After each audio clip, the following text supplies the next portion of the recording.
भुवनेश्वरि करुणेश्वरि मेघेश्वरि प्रथमा मुक्ताहारलसत्किरीटरुचिरां नित्येश्वरि मां भूर्गभवानी मां जय नित्येश्वरि मां भूर्गभवानी मां जय नित्येश्वरि मां कालिकपालिनी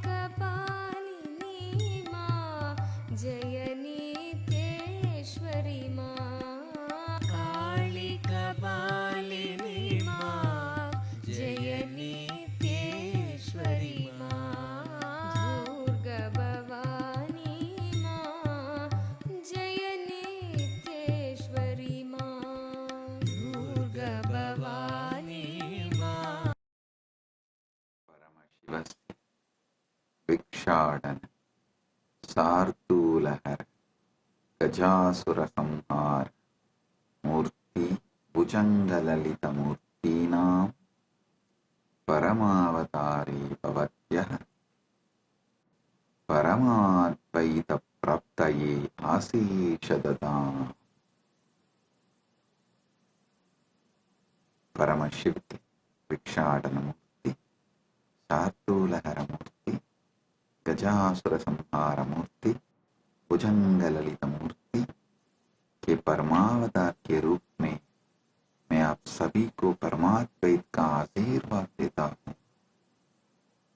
As the ultimate manifestations of Paramashiva's Vikshadanamurti, Shartulaharamurti, Gajasurasamharamurti, Bhujangalalitamurti, I bless you all with Paramadvaita.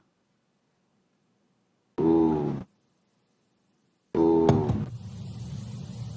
As the ultimate manifestations of Paramashiva's Vikshadanamurti, Shartulaharamurti, Gajasura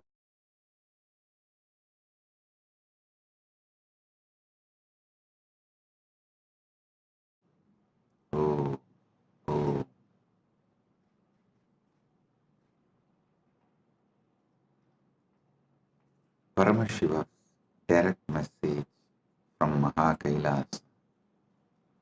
Paramasatya about knowledge. Saraswati.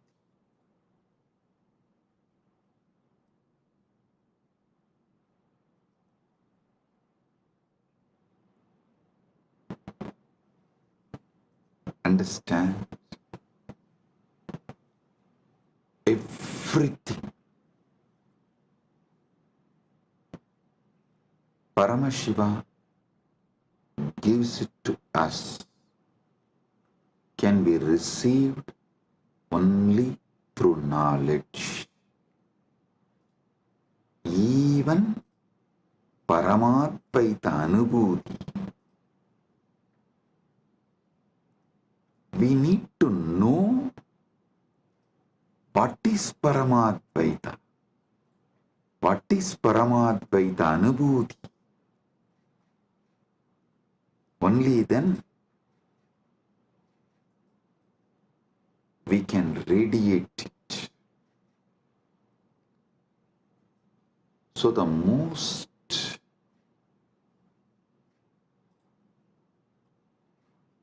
important and ultimate thing we all need to receive from Paramashiva is knowledge, Saraswati. There are multiple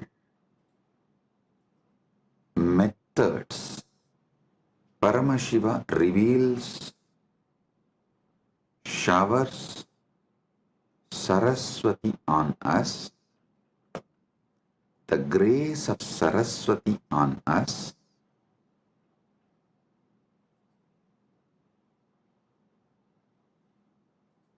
I'll share with you some of the ultimate pramanas. Listen. Paramashiva gives thousands of methods in Vedagama literatures, in his revelations. He gives thousands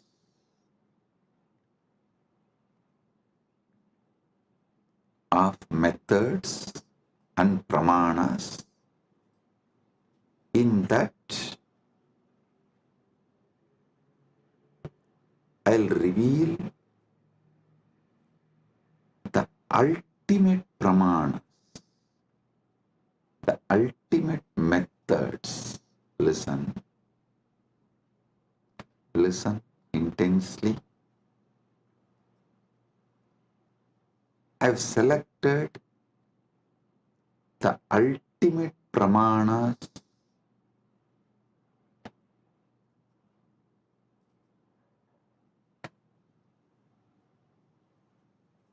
I'll reveal those ultimate pramanas. Even understanding about this ultimate pramanas, your knowledge about everything will expand. It'll make you more broader and deeper. It will mature your being. Listen.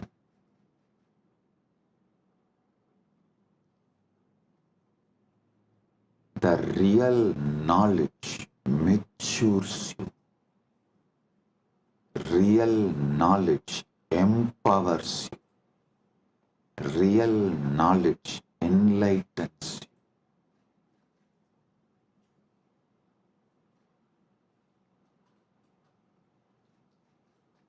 The ultimate methods of knowledge by Paramashiva. It is Paramasatyas about different methods of knowledge given by Paramashiva. I am sharing with you all. He himself is revealing. Listen one by one and apply this in every dimension of your life. The first pramana, pratyaksha pramana.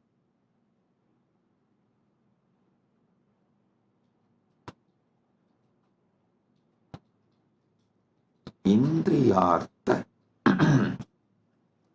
sannigarshajanyam jnanam pratyaksham. Indriyartha sannigarshajanyam jnanam pratyaksham. इंद्रियों और वस्तुओं के संपर्क से उत्पन्न ज्ञान प्रत्यक्ष है. Now, the direct knowledge gained through sensory experience is pratyaksha pramana. I'll give you an example.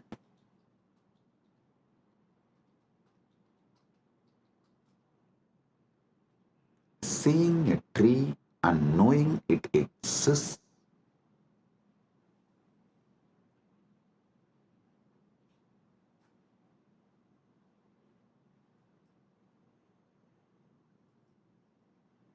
listen.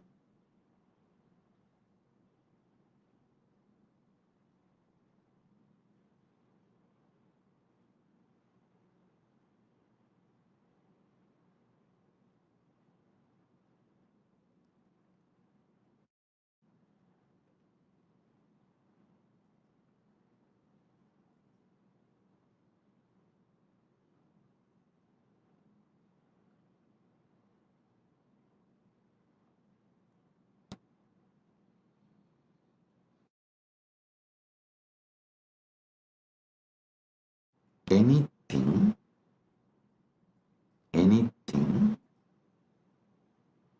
you gain through your sensory experience is called pratyaksha pramana.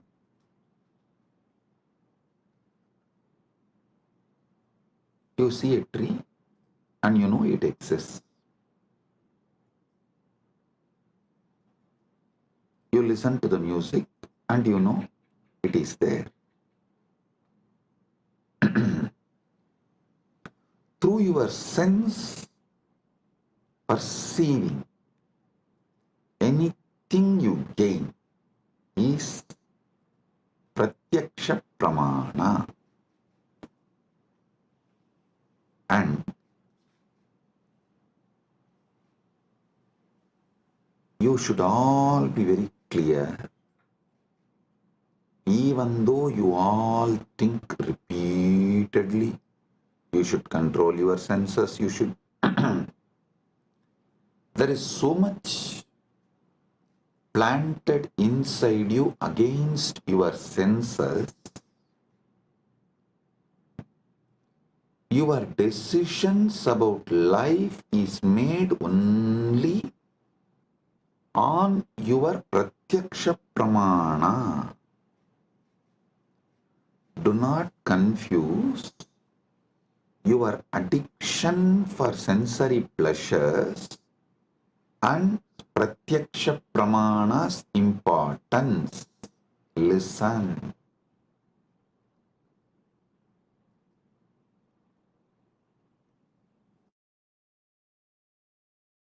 And you should not get addicted to the pleasures of your senses. You should not allow the patterns to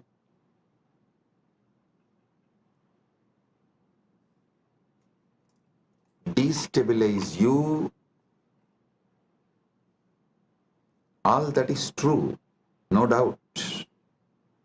But fundamentally,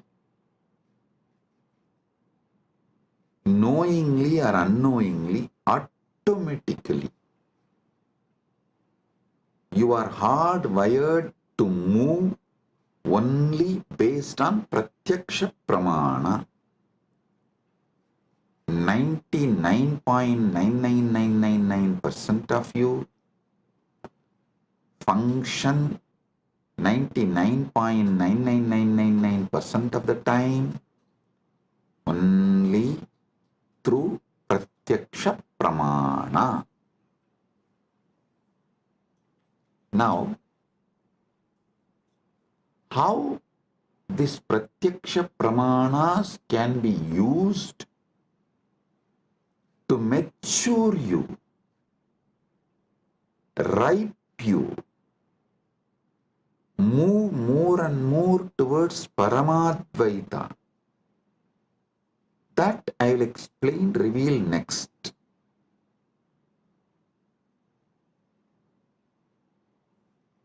If your pratyaksha pramanas move you more and more towards Jivan Mukti, living enlightenment, Paramadvaita, it becomes sadhana. Understand? If your life flow binds you to your sensory pleasures, makes you addicted to your sensory pleasures,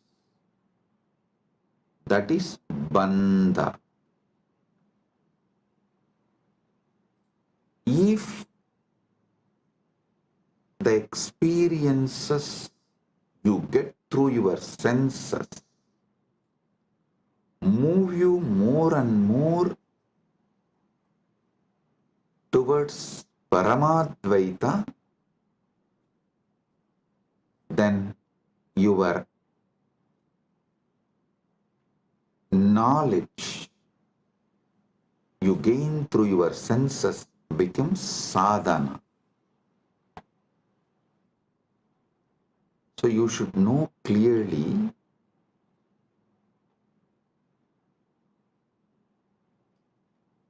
not to brush everything aside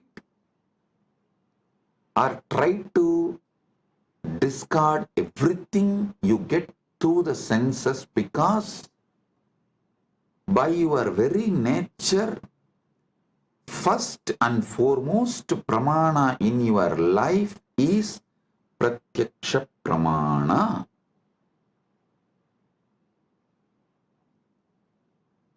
Nothing goes higher than pratyaksha pramana in any normal human being's life.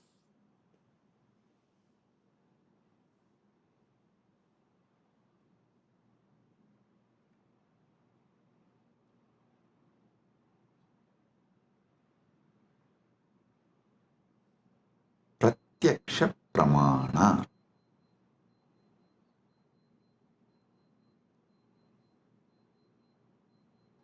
Even if you add a simple awareness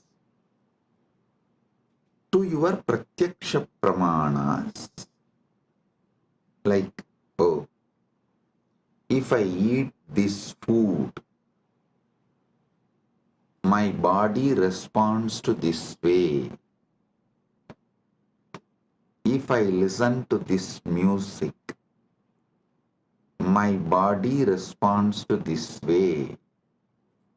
If I listen to these sceneries, my being responds to this way. A simple awareness added to your daily pratyaksha pramana can liberate you from tons of addictions, sufferings, patterns, the repeated tortures you do to yourself. I'll ask simple question.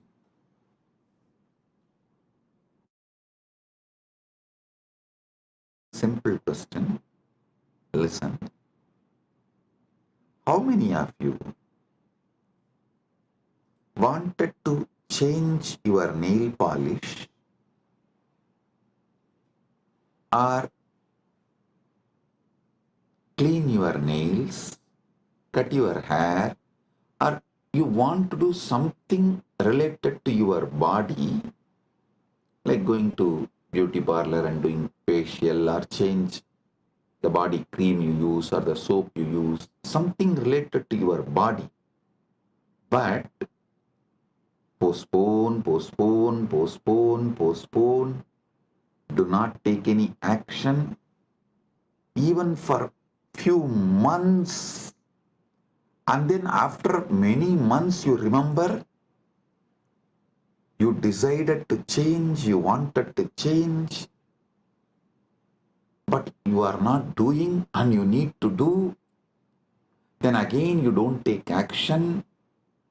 After a few months, then again you seriously think, and you even go to the level of let me order now. Then somehow the order did not go through, and again after a few months you try, finally you somehow make it happen. How many of you go through this? Raise your hand. You may want to change the size of your shoes, size of the dress, something related to your body, which is like every day you are living with it. But it takes months for you to correct it. Understand, even though you think you are obsessed by your senses, the truth is not that. The truth is not that you are obsessed with your apasmara, blind spots, forgetfulness. That's the truth. You are not even obsessed with your pratyaksha pramanas.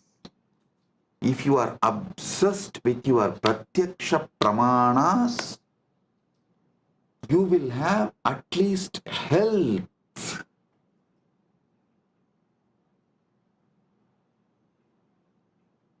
See, I am not saying pratyaksha pramana alone will give you enlightenment, but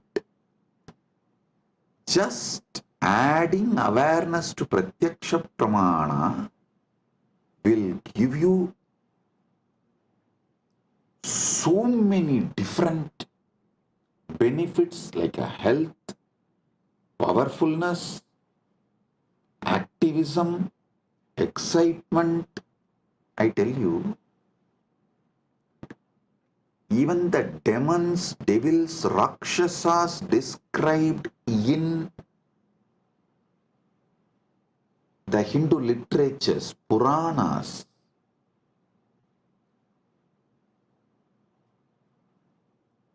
have a very powerful awareness on their pratyaksha pramana. That's why I always tell people,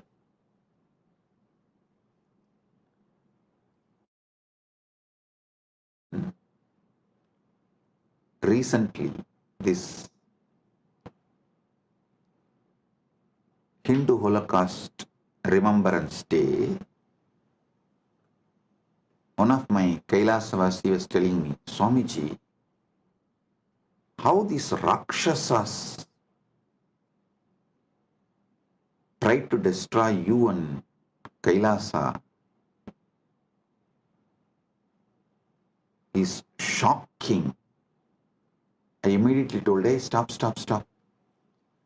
Never ever use the word Rakshasa, demon, Rakshasa or Araka or any of these Hindu words to these people who try to destroy me and KAILASA, because in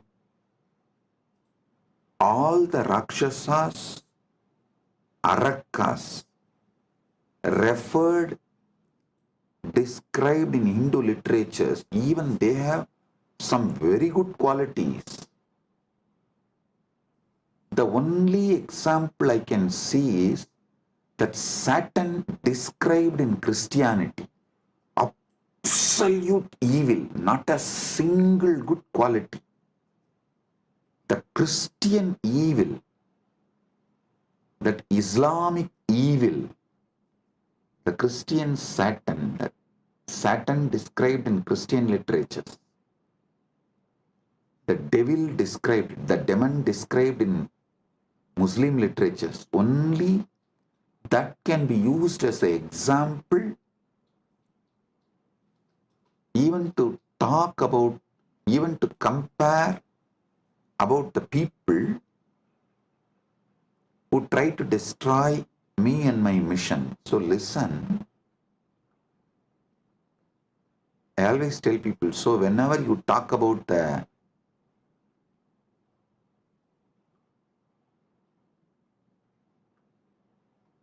attackers, those who try to destroy me and KAILASA, you should call them only as a evil described in Christian literature, evil described in Muslim literature, because that only has no good quality. But the demon, the Rakshasas, described, Arakas described in Hindu tradition cannot be compared because they have many good qualities. That is why even the word demon cannot be used to translate Hindu Rakshasas, Hindu Arakas. So listen, because the Hindu Rakshasas have high awareness with their Pratyaksha Pramana. They are very healthy. Many of them do regular Sandhya Vandana, yoga practices, and they have many good qualities. Carefully,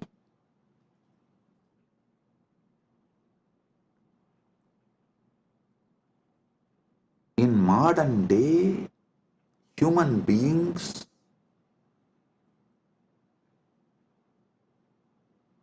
do not suffer much due to their addiction to the sensory pleasures, but they suffer due to the apasmara, blind spots, forgetfulness with their pratyaksha pramana. Their pratyaksha pramana, whatever they learnt from their senses, through their senses.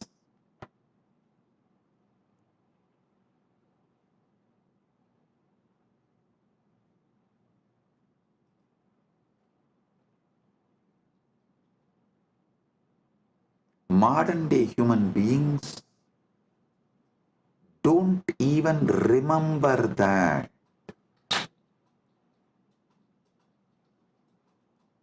A small story. One guy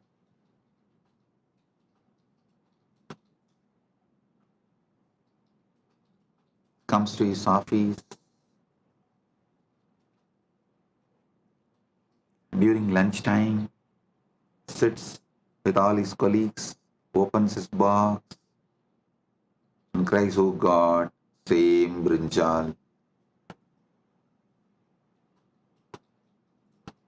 Next day again, he sits with his colleagues, opens his lunch box and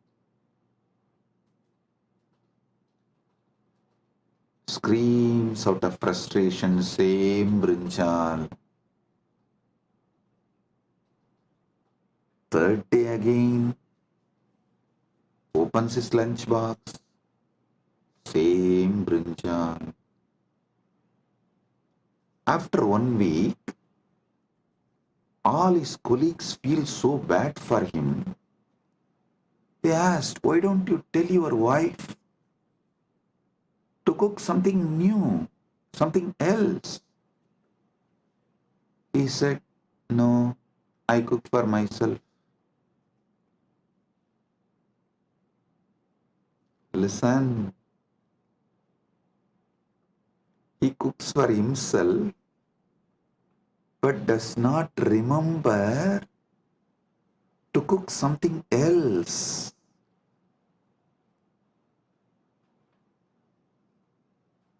You may laugh at him, but look at your life.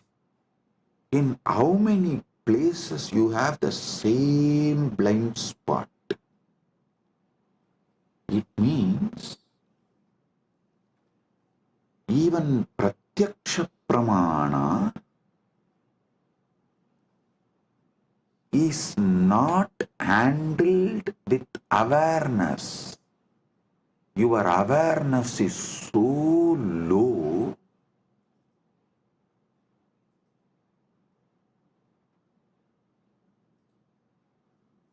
without even processing the informations and experiences you receive through your pratyaksha pramana,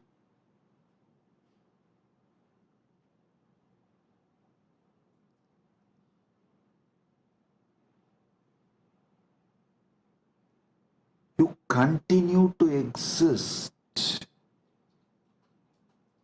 It is like you put your life in autopilot mode.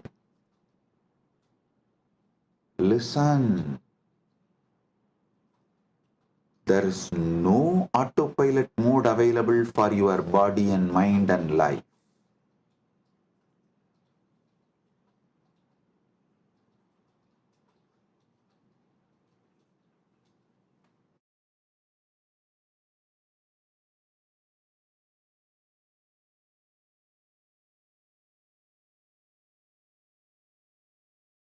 To this truth, there is no autopilot mode available for your body and mind.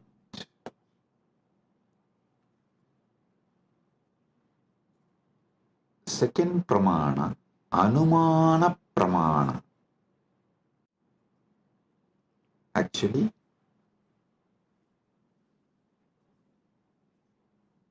one by one, I will reveal these pramanas and also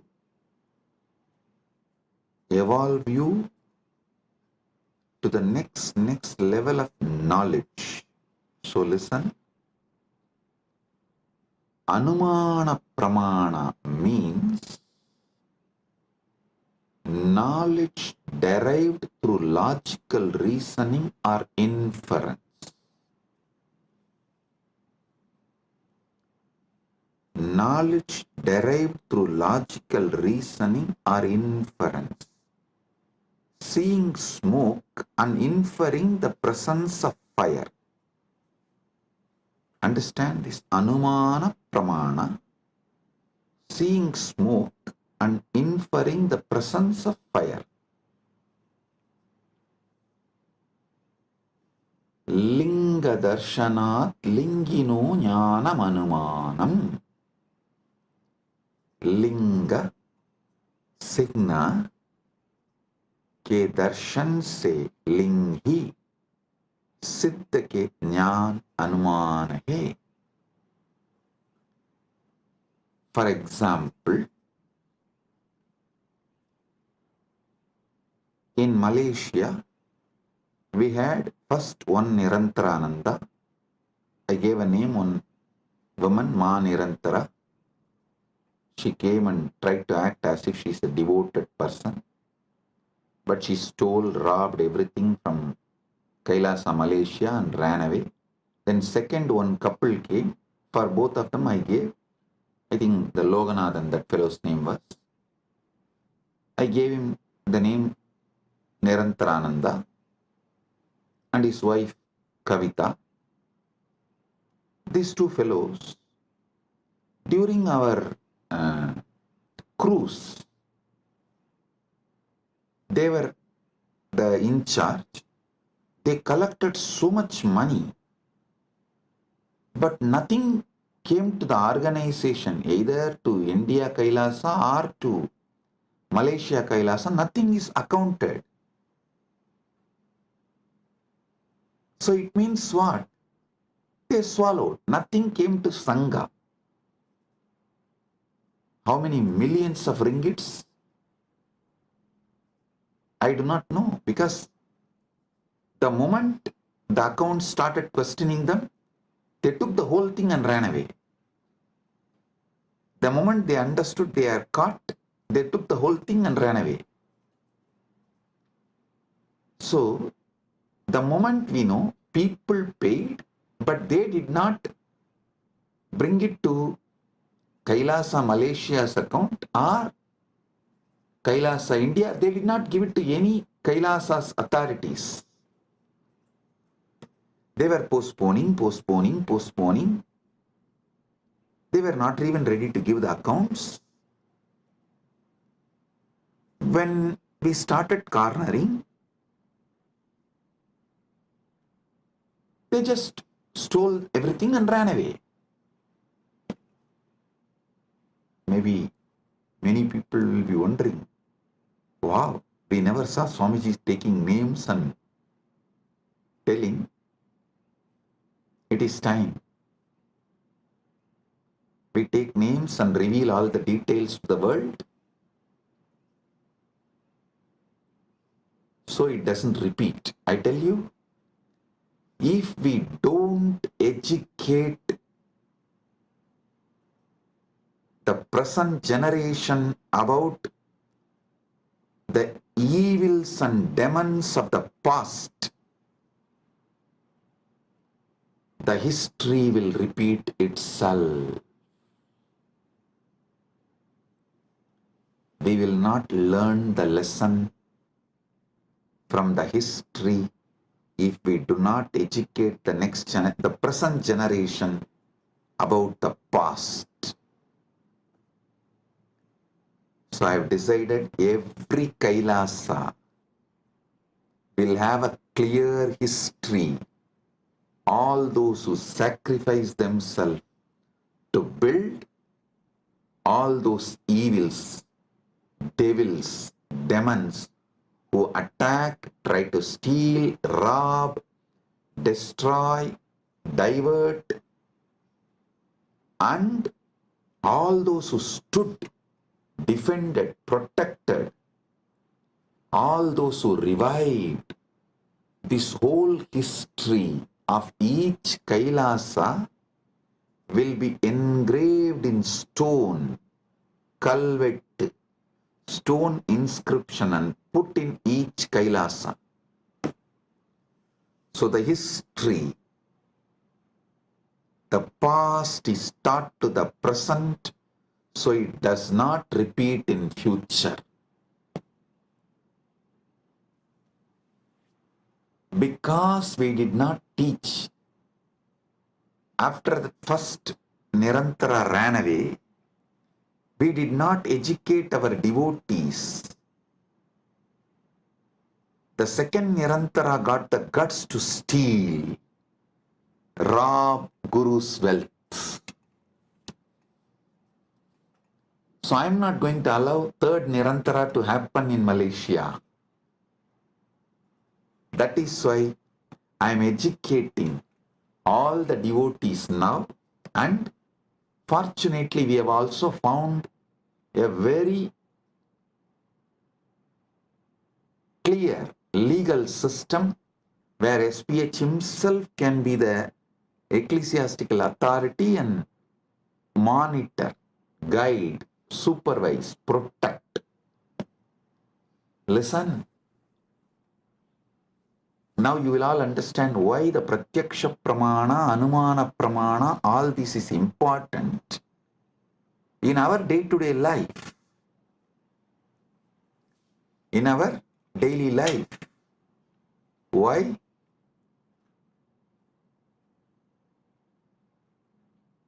These are all the truths needed. These are all the methodologies needed for our great life. And in the future satsangs, not only I am going to name them, I am going to project their photos, each one, so the present is educated about the devils and demons of the past, so you guys understand and do not allow the history to repeat itself.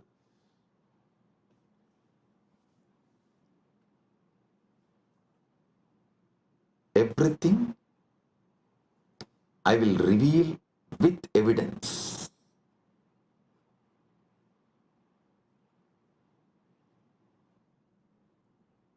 Now understand about Anumana Pramana.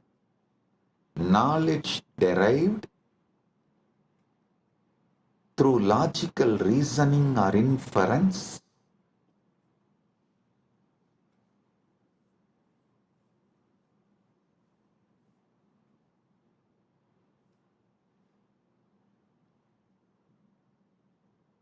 Linga darshanat lingino jnanam anumanam. Linga सिन्ना के दर्शन से लिंगी सिद्ध का ज्ञान अनुमान है. Then next, third pramana is shabda pramana, verbal testimony or scriptural testimony, knowledge gained from reliable sources such as Vedas, trustworthy acharyas, gurus. So listen.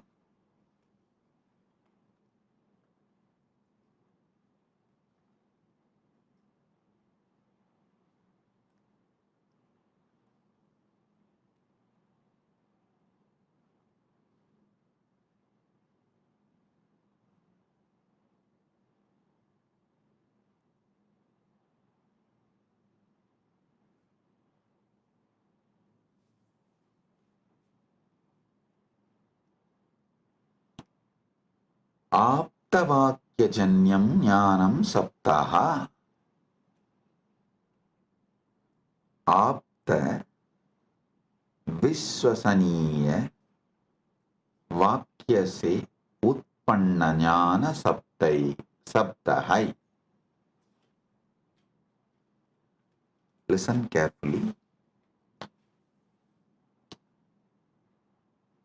All the Shastra Pramanas and all the Apta Pramanas come under this Sabda Pramana.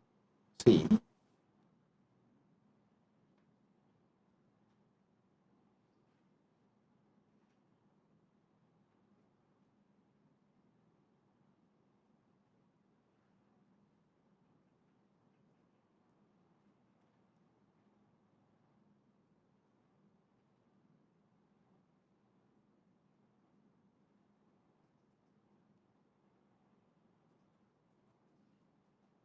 our Vedas are traditionally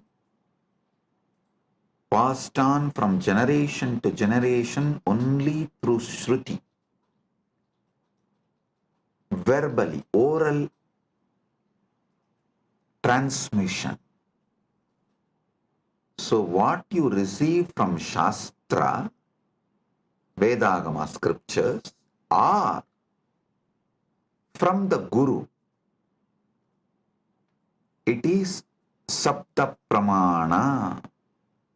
So actually two divisions of Shabda Pramana is Shastra Pramana and Apta Pramana. I'll explain one by one.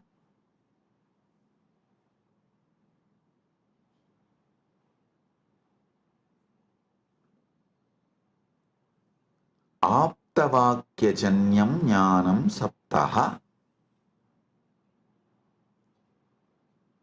Teachings of the Upanishads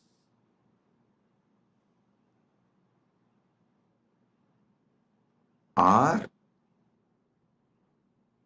the gurus, that's what, the trustworthy Shastras, trustworthy gurus. Here, this word only gives birth to different sampradayas. Some people decide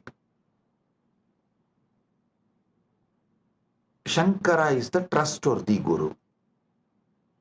So they all form Shankara Sampradaya. Some people decide Ramanuja is the trustworthy guru. They all form the Ramanuja Sampradaya. Some people decide Madhva is the trustworthy guru. They form the Madhva Sampradaya. This is the way the different Sampradayas evolve in Sanatana Hindu Dharma. So all of you should know, I am giving you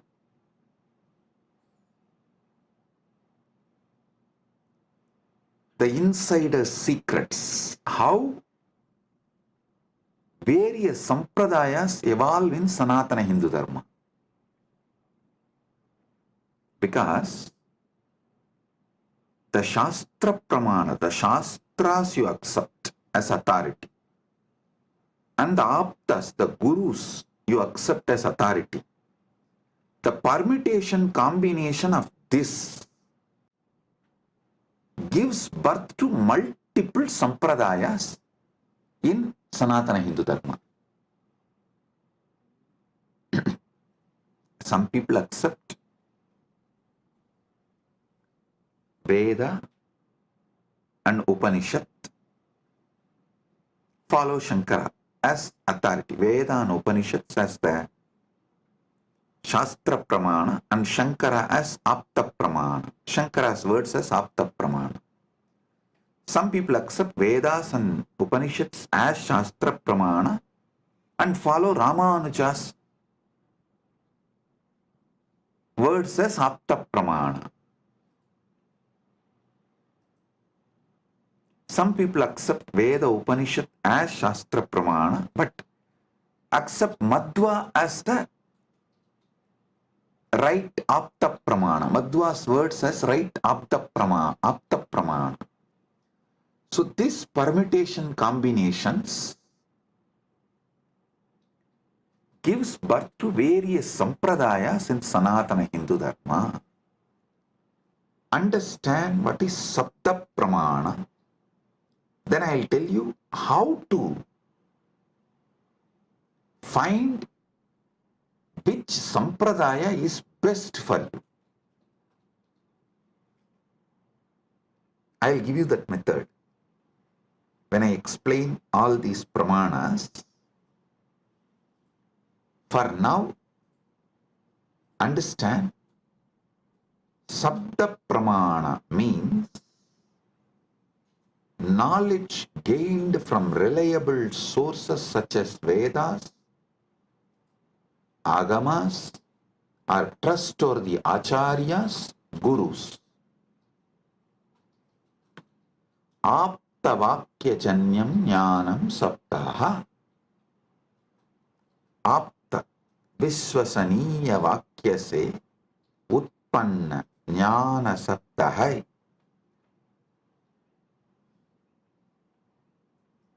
So today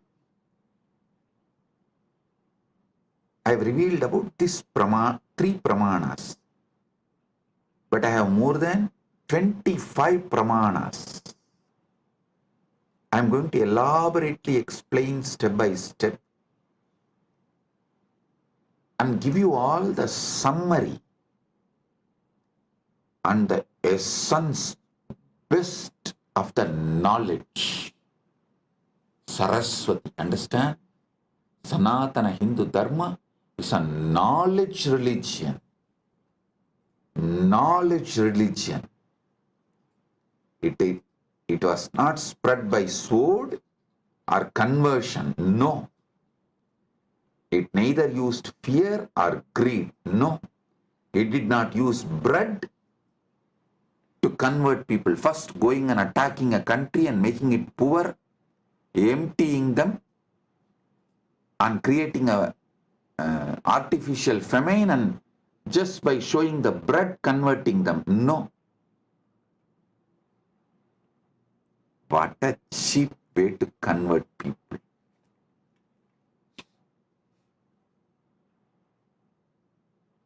Using sword and bread. See? But Sanatana Hindu Dharma is knowledge tradition. Knowledge tradition.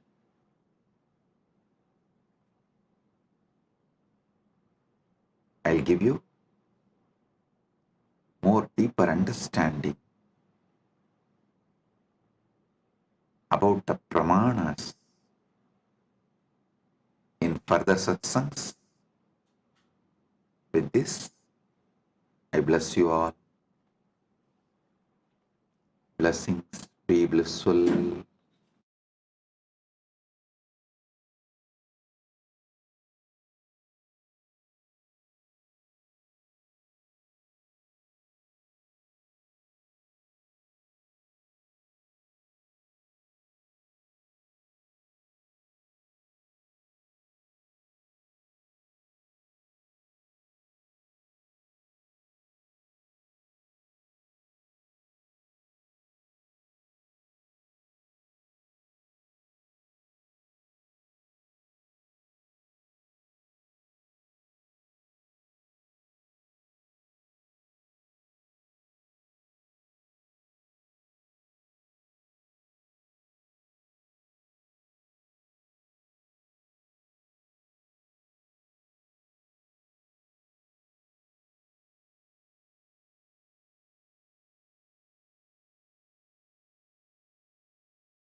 we are going to be manifesting the powers of Paramashiva. After that amazing satsang, let's all get into the space of oneness. So we have with me my yoga prana, and of course, Dvaitarjita. We're going to be your acharyas today for the power manifestation session. So let us all settle down now from this amazing darshan of Swamiji. And now we are completely ready to actually connect to the divine with our third eye and start manifesting extraordinary powers. So today, the power is going to be remote vision, Duradrishti. Today we have in store for you a game. Ma Yogaprana, would you like to share this game? Yes. So today we have a very exciting power which we are going to be manifesting today, and that is the power of Duradrishti. See, today we are going to unlock a dimension of your consciousness that goes beyond the limitations of the two physical eyes. This is not a guessing game, but the demonstration of Duradrishti, being able to see beyond the two eyes, being able to see beyond the sight of your two eyes, the power of seeing beyond through the third eye. See, science so far tells us that our brain operates on different frequencies, like the alpha, beta, or the gamma waves. But when we activate our third eye, we tap into the most highest state of our brain, where intuition and vision merge. Research shows us that certain parts of the brain, like the intra-organ, the third eye, the pineal gland, have photoreceptive properties, just like our two eyes. But here's where it gets exciting. The third eye just doesn't process physical light, meaning the third eye not only has the ability to see what the two eyes can see, but can see even beyond that. That is what we are going to be experiencing today. In this session, all of you are going to be scanning and identifying what is the mystery object or a hidden object inside of the box. This is not by logical deduction or guesswork, but by directly accessing the all-seeing power of your third eye. So now, all of you get ready to experience this extraordinary Shakti. We are going to start. Yes, and just like what Somji was sharing today in the satsang, we are going to be actually maturing, hiring your pratiksha pramana. See, all your senses right now planted is inside of you is against your very higher experience, higher decision about life. Now, when you're manifesting powers, you'll all of a sudden see the third eye actually heightens your intuition, and you'll see all of a sudden you'll make decision out of powerfulness instead of powerlessness. So this is one of the ways we are going to be manifesting the powers today. We're going to start off by chanting the Shastra Pramana. Yes. The Shastra Pramana for this power of Duradrishti comes from the Vijnana Bhairava Tantra, Sutra 92, Dharana 69. It goes, Vyomakaram swamatmanam Jayet digbhiranavritam Nirashrayachiti shaktihi Svarupam darshayet tada. The translation goes, Bhagavan Paramashiva says, concentrate and cognize with restful awareness on oneself in the form of the vast etheric space or sky, Vyomakaram, which is limitless in any direction whatsoever.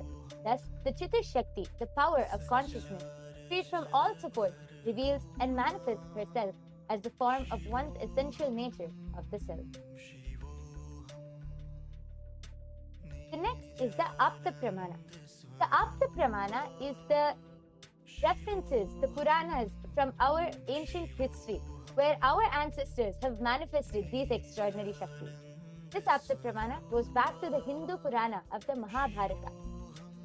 At the starting of the war, Bhagavan Shri Krishna revealed the sacred scripture, the Srimad Bhagavad Gita, and this is narrated to the blind king Dhritarashtra by his trusted charioteer Sanjaya.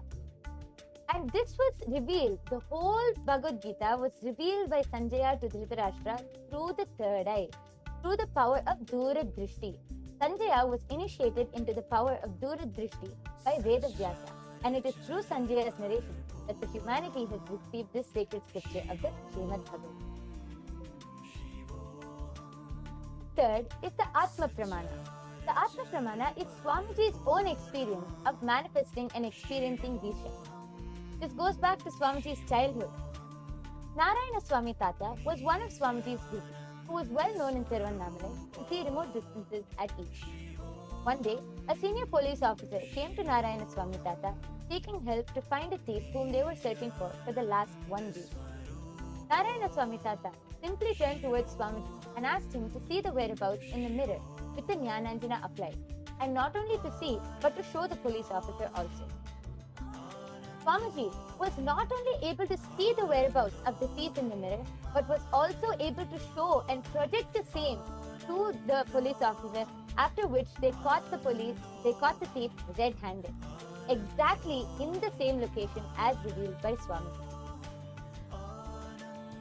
And the last is the Pratyaksha Pramana. You can see here the empirical evidence from observation and scientific experimentation. You can see how when a study was conducted on Swamiji, when Swamiji was doing daily activity. High activity is measured in the brain where the third eye is located. And when Swamiji is in the deep state of Samadhi, only the third eye region is active, and almost 90% of the rest of the brain is at complete peace. These are the 4 pramanas for this power. Now, without further delay, let us directly get into the power manifestation. As I said, we are going to be identifying the mystery object behind the box. So I hope all of you are ready. Yes. So in this round, what you're going to be doing is you're going to be remembering Swamiji in the third eye, and you're going to be chanting a very powerful mantra, a Mahavakya. It is the ultimate mantra, Mahavakya, in which Swamiji, the Supreme Pontiff of Hinduism, has initiated all his disciples. And this Mahavakya is going to connect with you into the space of oneness, which is going to make you manifest the powers effortlessly. So let us all chant the Mahavakya 3 times. Om Nityananda Paramashivoham. Om Nityananda Paramashivoham. Om Nityananda Paramashivoham. Now, after chanting this Mahavakya, just connect to Swamiji in the third eye, connect to Paramashiva in the third eye, and simply remove all sorts of thoughts that is happening inside of you. Don't remove your thoughts, remove your mind, remove your identity. Basically, stop thinking about you. Let your inner space be completely empty, and you will all of a sudden see there is an intelligence sitting inside of you, waiting to manifest, a higher intuition inside of you that is continuously guiding you.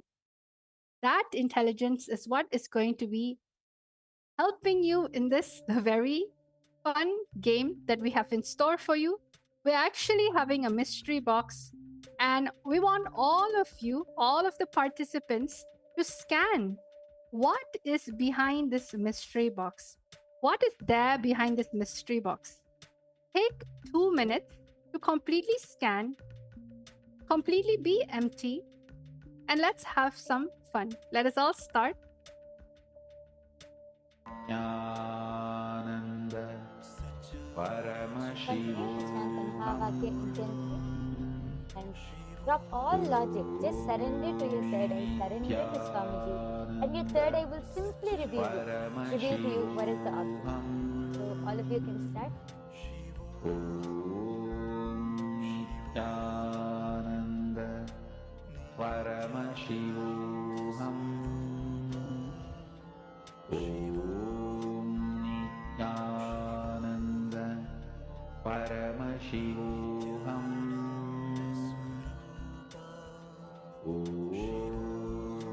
Nityananda Paramashivoham. Nityananda Paramashivoham. Paramashivoham. Om Nityananda Paramashivoham. Om Nityananda Paramashivoham. Om Nityananda Paramashivoham. Om Nityananda Paramashivoham. Om Nityananda Paramashivoham. Om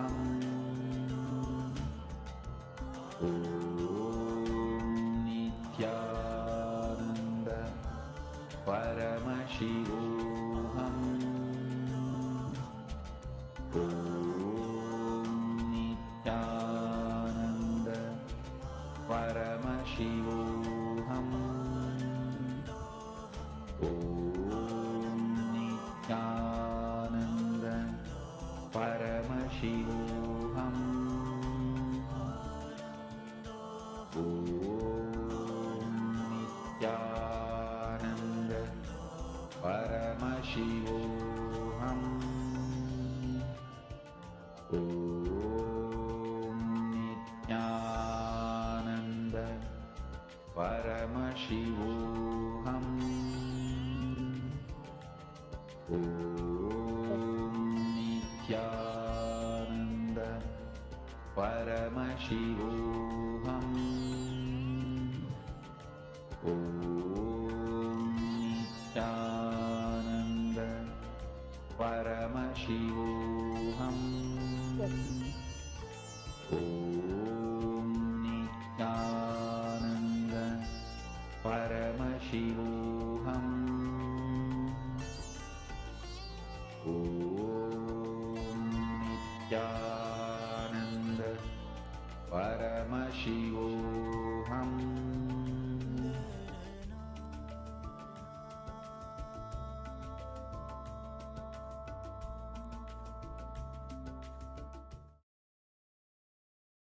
Yes.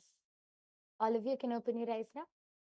I request all of you to now go ahead and start typing down. You can start typing down what is your answers. I request all of you, see, whatever Swamiji has revealed to you, just be integrated to the third eye and type it down. No need to think, will I be right or wrong? No need to use all of that logic. Just surrender to Swamiji, be integrated to whatever you were able to see through your third eye. Yes, I can see a few participants have started posting. Ma posted. I see something shaped like an egg and a Shivalinga. And Robin Taylor has posted. Swamiji is showing me a fruit like a orange, like oranges and grapes. Okay, thank you all for posting. I request everyone, we're giving you a few more seconds. Please go ahead and continue posting whatever you're able to see, and we will soon be revealing the answer. Please go ahead and post your answers.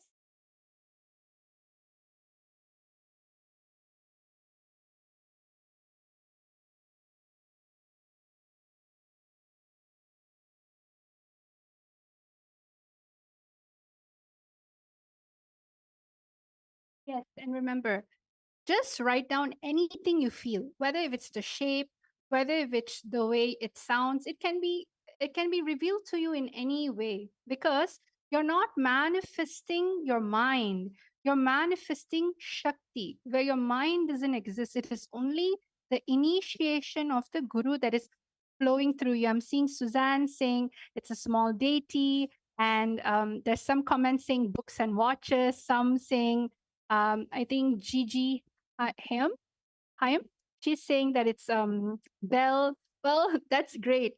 As long as you're scanning through your third eye, you'll be able to see exactly what it is. Yes. So now let's see what the answer. My Yoga Prana, are you ready? We're going to be revealing the answer. Let's see how many of us manifested. So the answer for the first round, we're going to be projecting it now. The answer is a Rudraksha. So Rudraksha, and I think many participants have posted like, like seeing like grapes. Actually, if you see Robin, I think Robin Taylor Aya had posted, Swamiji is showing me like a fruit. Actually, the Rudraksha is the seed from a tree, but the shape you have described it correctly, Aya. Like you said grapes, right? It actually looks like grapes. You have explained that very nicely. And I think Ma Sumati also is seeing an egg shaped, saw something egg shaped. I think Rudraksha is little more rounded, but you were able to see the shape, Ma. So I think many of you have been able to see the shape or the outline, the description of the item of Actually, the and you know Rudraksha. what is much more exciting, my yoga prana? They were actually able to see that it was something religious, like something puja related. They were able to see nature. They were able to describe something to do with puja, something very holy. And yeah, they were able to guess it. They were even able to see something related to a seed, like how you were explaining.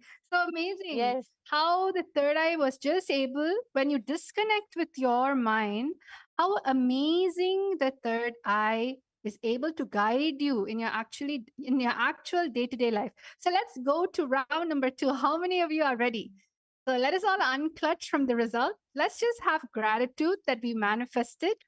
Let's look forward to the oneness space we're going to be having with our dear beloved Swamiji in the third eye.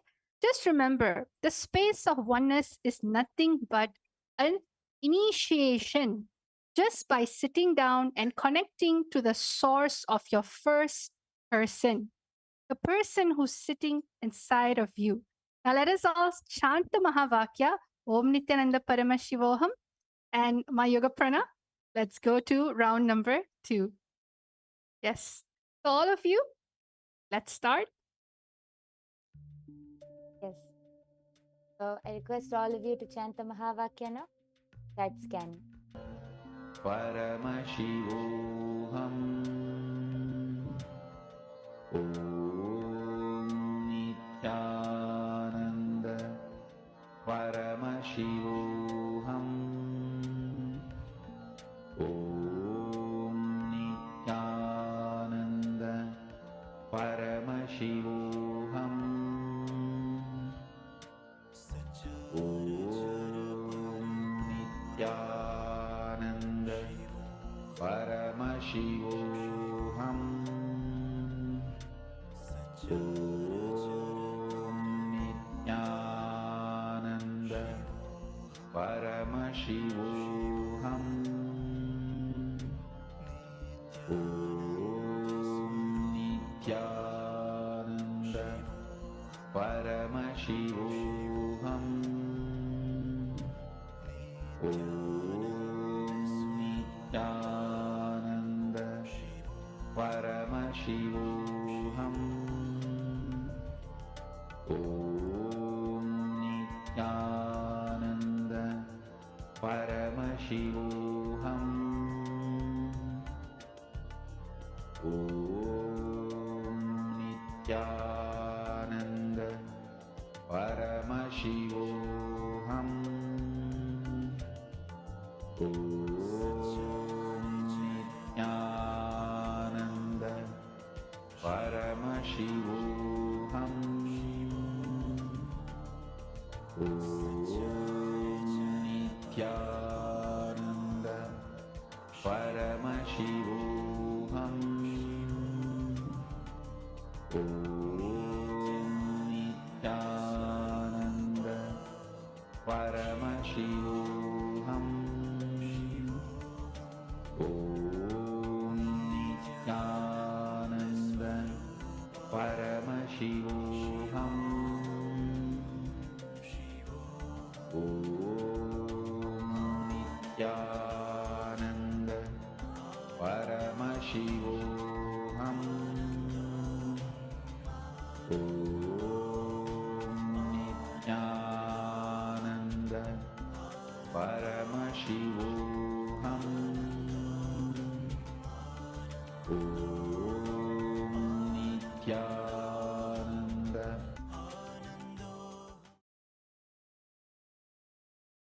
Yes. All of you can open your eyes now. Now, I request all of you to go ahead and start typing down. I can already see a few people have started posting your answers. I request all of you start posting whatever your third eye has revealed, whatever you were able to see. Yes. And yes, Ma Robin Taylor has posted, I see a gold lamp, a deepa, and a flame. Yes, Ma, I think I called you Aya in the last round. I sincerely apologize for that, Ma. So yes, I can see a gold lamp, a deepa, and a flame. Yes, Ma. Thank you for posting, Ma Robin Taylor. I request everyone else, I request all of the people who are participating, please go ahead and start posting your answers now.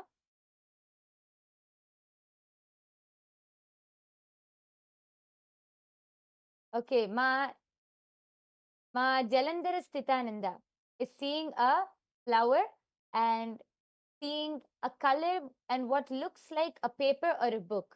Okay, Ma? Yes, thank you for posting, Ma Jalandhara Sthita. Yes, everyone else, please continue posting. And we are now going to be revealing the answer.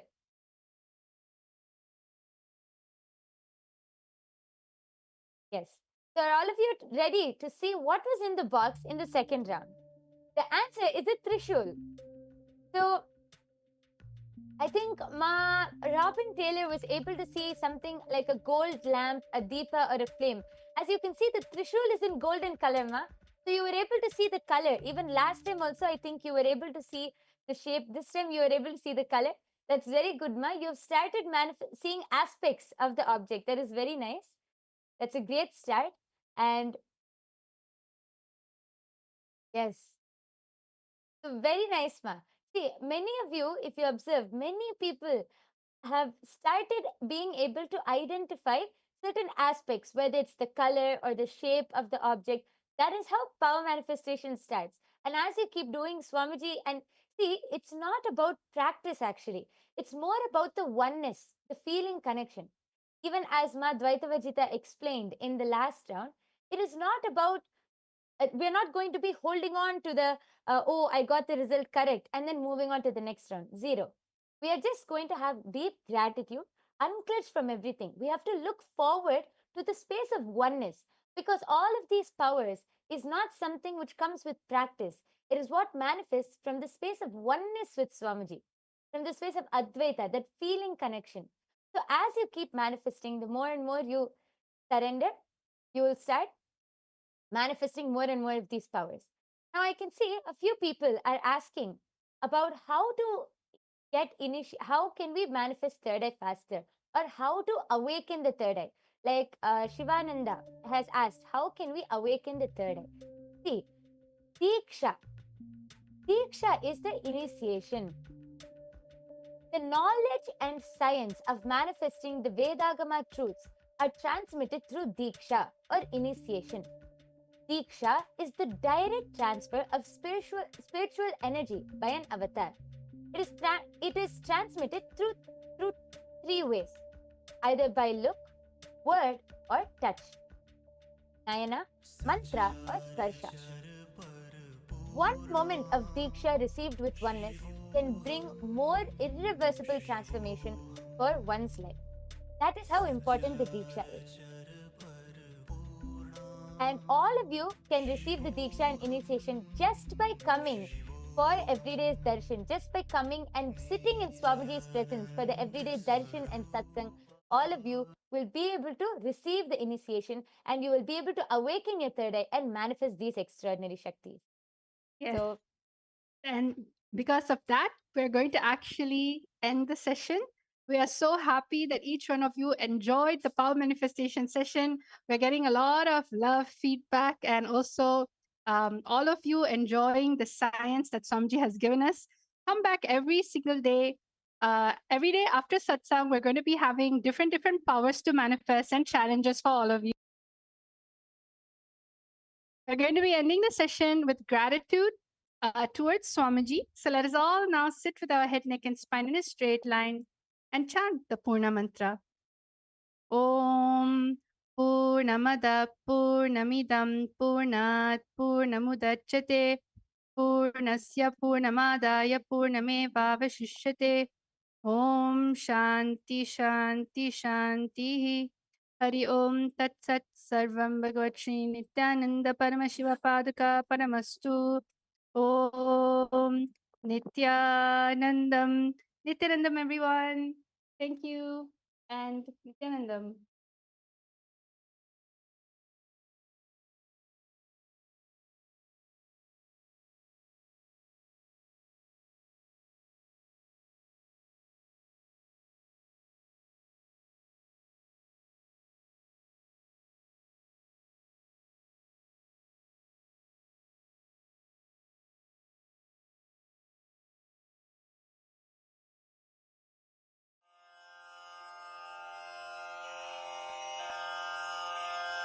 श्रीकैलासोन्नतद्वादशान्तश्यामलापीठारूढ श्रीमीनाक्षिसुन्दरेश्वरा भिन्नस्वरूप परशिवपुत्ररत्न Kumar गुरुमण्यतुल्यावतार श्रीपार्वतीस्तन्यपानलब्धदिव्यज्ञान विश्रुतसकलनिगमागमसारभूतद्राविडवेदप्रवक्त्रे श्रीमत्परमशिवकरुणासमधिगतमुक्तामयचतुरश्रयान् गीयमान छत्रचामर श्रीचिह्नकाहलादिसमस्तबिरदावल्यलङ्कृत ज्ञानविज्ञानचक्रवर्ती सर्वजनसङ्घसद्यो निर्वाणदीक्षा व्ययापवर्गवर्ष विश्राण Jimuta परमतकलभकेसरी शैवसिद्धान्तस्थापनाचार्य श्रीराजाधिराजपाण्ड्यमहाराजगुरु क्षपणशाक्यादिमहान्धकारनिवारणज्ञानभानु वीक्षणानर्हार्हध्वजोच्छेदनपूर्वक श्रीमद्वृषभध्वजस्थापक शैवसमयकर्त्रे सर्वज्ञपीठारूढ श्रीजगद्गुरु श्रीज्ञानसम्बन्धदेशिकस्वामि वागीशसुन्दरमाणिक्यवाचकस्वामिनाम् अवतारभूत श्रीज्ञानसम्बन्धस्वामि पुनरुद्धृत श्यामलापीठ सर्वज्ञपीठ त्रिणवत्युत्तरद्विशततम गुरुमहासन्निधान अरुणगिरियोगीश्वर परम्परागत अरुणाचल सर्वज्ञपीठ गुरुमहासन्निधान कैलास परम्परागत काञ्ची कैलास सर्वज्ञपीठ त्रयस्त्रिंशदुत्तरद्विशततम गुरुमहासन्निधान नित्योत्सव नित्यमङ्गल नित्यकल्याण नित्यरजित कैलास परम्परागत आदिकैलास नित्यानन्दपीठ महासंस्थान महासिंहासन पीठकर्तः साक्षात् श्री परमशिव समुद्भूत कैलास परम्परागत वैवस्वतमनु इक्ष्वाकु हरिश्चन्द्र भगीरथ श्रीरामचन्द्र शूरसेन इत्यादि अनवच्छिन्न सार्वभौम चक्रवर्ति परम्परागत चतुष्षष्टि योगिनी मण्डित चतुष्षष्टि सम्प्रदाय प्रवर्तक मनुधर्मशासन सूर्यवंश प्राप्त सर्वज्ञपीठ सुराङ्गी साम्राज्य मूर्धाभिषिक्त चूडामणे साक्षात् श्री परमशिव समुद्भूत कपिल महागुरु पुनरुद्धृत महानिर्वाणिपीठ अष्टोत्तर सहस्र श्री महामण्डलेश्वर साक्षात् श्री परमशिव सिंहासनाभिषिक्त समस्त गणनायक श्री महागणपति समारंभ अनवच्छिन्न पीठाधीश्वर गुरु परंपरा प्राप्त अटल पीठ अष्टोत्तर सहस्रतम अष्टोत्तरसहस्र Shri अटलपीठाधीश्वर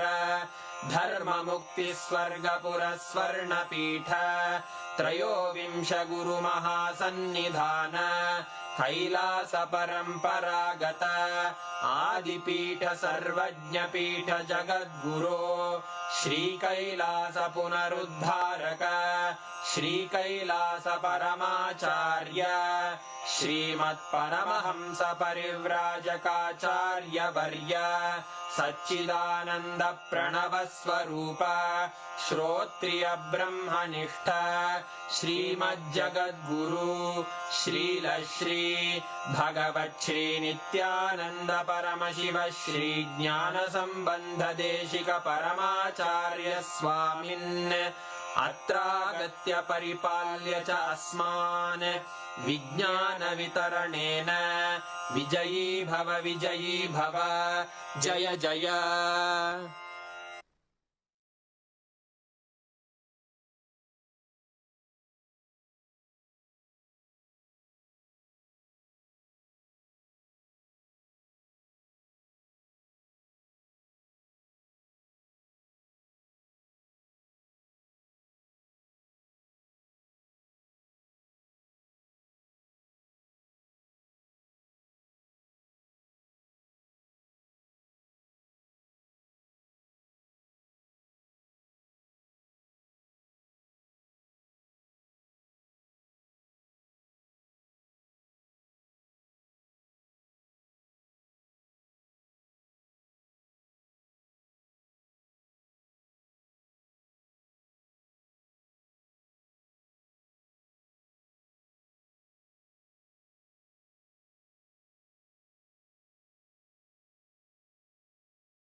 Nityanandam Paramasukadam Kevalam Jnanamurtim Dvandvatītam Gaganasudrisham Tattvamasya Dilaksham Ekam Nityam Vimalamachalam Sarvadi Sakshibhutam Bhavatītam Trigunahitam Sadguruntam Namami.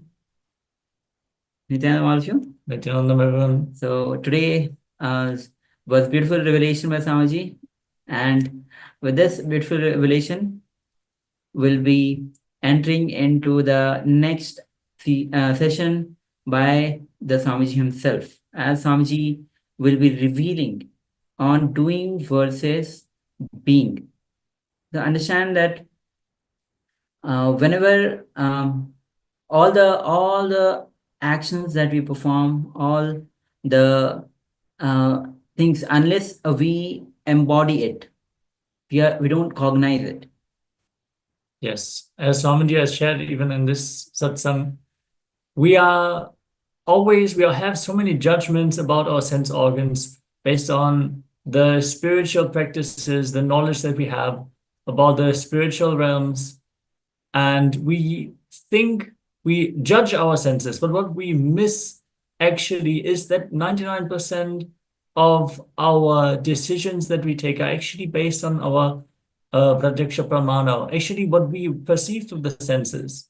Yes, we should not get too attached to the sense pleasures. We should not get addicted to the experiences generated through the senses. But we need to understand that our decision-making process and all the knowledge, what we consider as important, what we consider as true, first and foremost, we collect that through the senses. So we need to bring the clear separation between these two. We need to bring the awareness to our senses. So when we feel we need to move in a certain direction in our life, first we need to start taking action, and then we can raise ourselves to the very being level, where simply based on our declaration, we can manifest our reality as we want. So let us enter into this segment on doing versus being. Requesting everyone to sit with your head, neck, and spine in a straight line as we enter into this segment.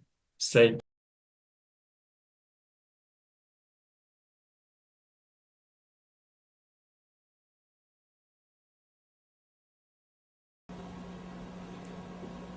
Krishna goes much further today to explain the deeper level samskaras, engraved memories. In the 14th chapter, he spoke about Gunatraya Vibhaga, the Sattva, Rajas and Tamas, 3 layers of Prana Sharira, Mana Sharira and Sukshma Sharira. The next, yesterday, he spoke extensively about causal body in the Purushottama Yoga, how Urdhvamula Madaschagam Asvattam Brahuravyayam, how the roots of the tree is centered, roots of the tree are in the physical world and the branches are in the causal world. That is why he says, Urdhvamula Madaschagam Asvattam Brahuravyayam Chandamsi Yasya Varnani Yastam Vedasa Vedavit. The roots are, usually the roots of the tree will be in the ground, under the ground, unknown space, and the leaves will be in the known area, known space. But this tree is opposite. The leaves are in the unknown space, the causal layer, the underground area. The roots are in the known space, conscious space, the physical world. And he explains, the leaves are the Vedas, means the words which you are using continuously in your being.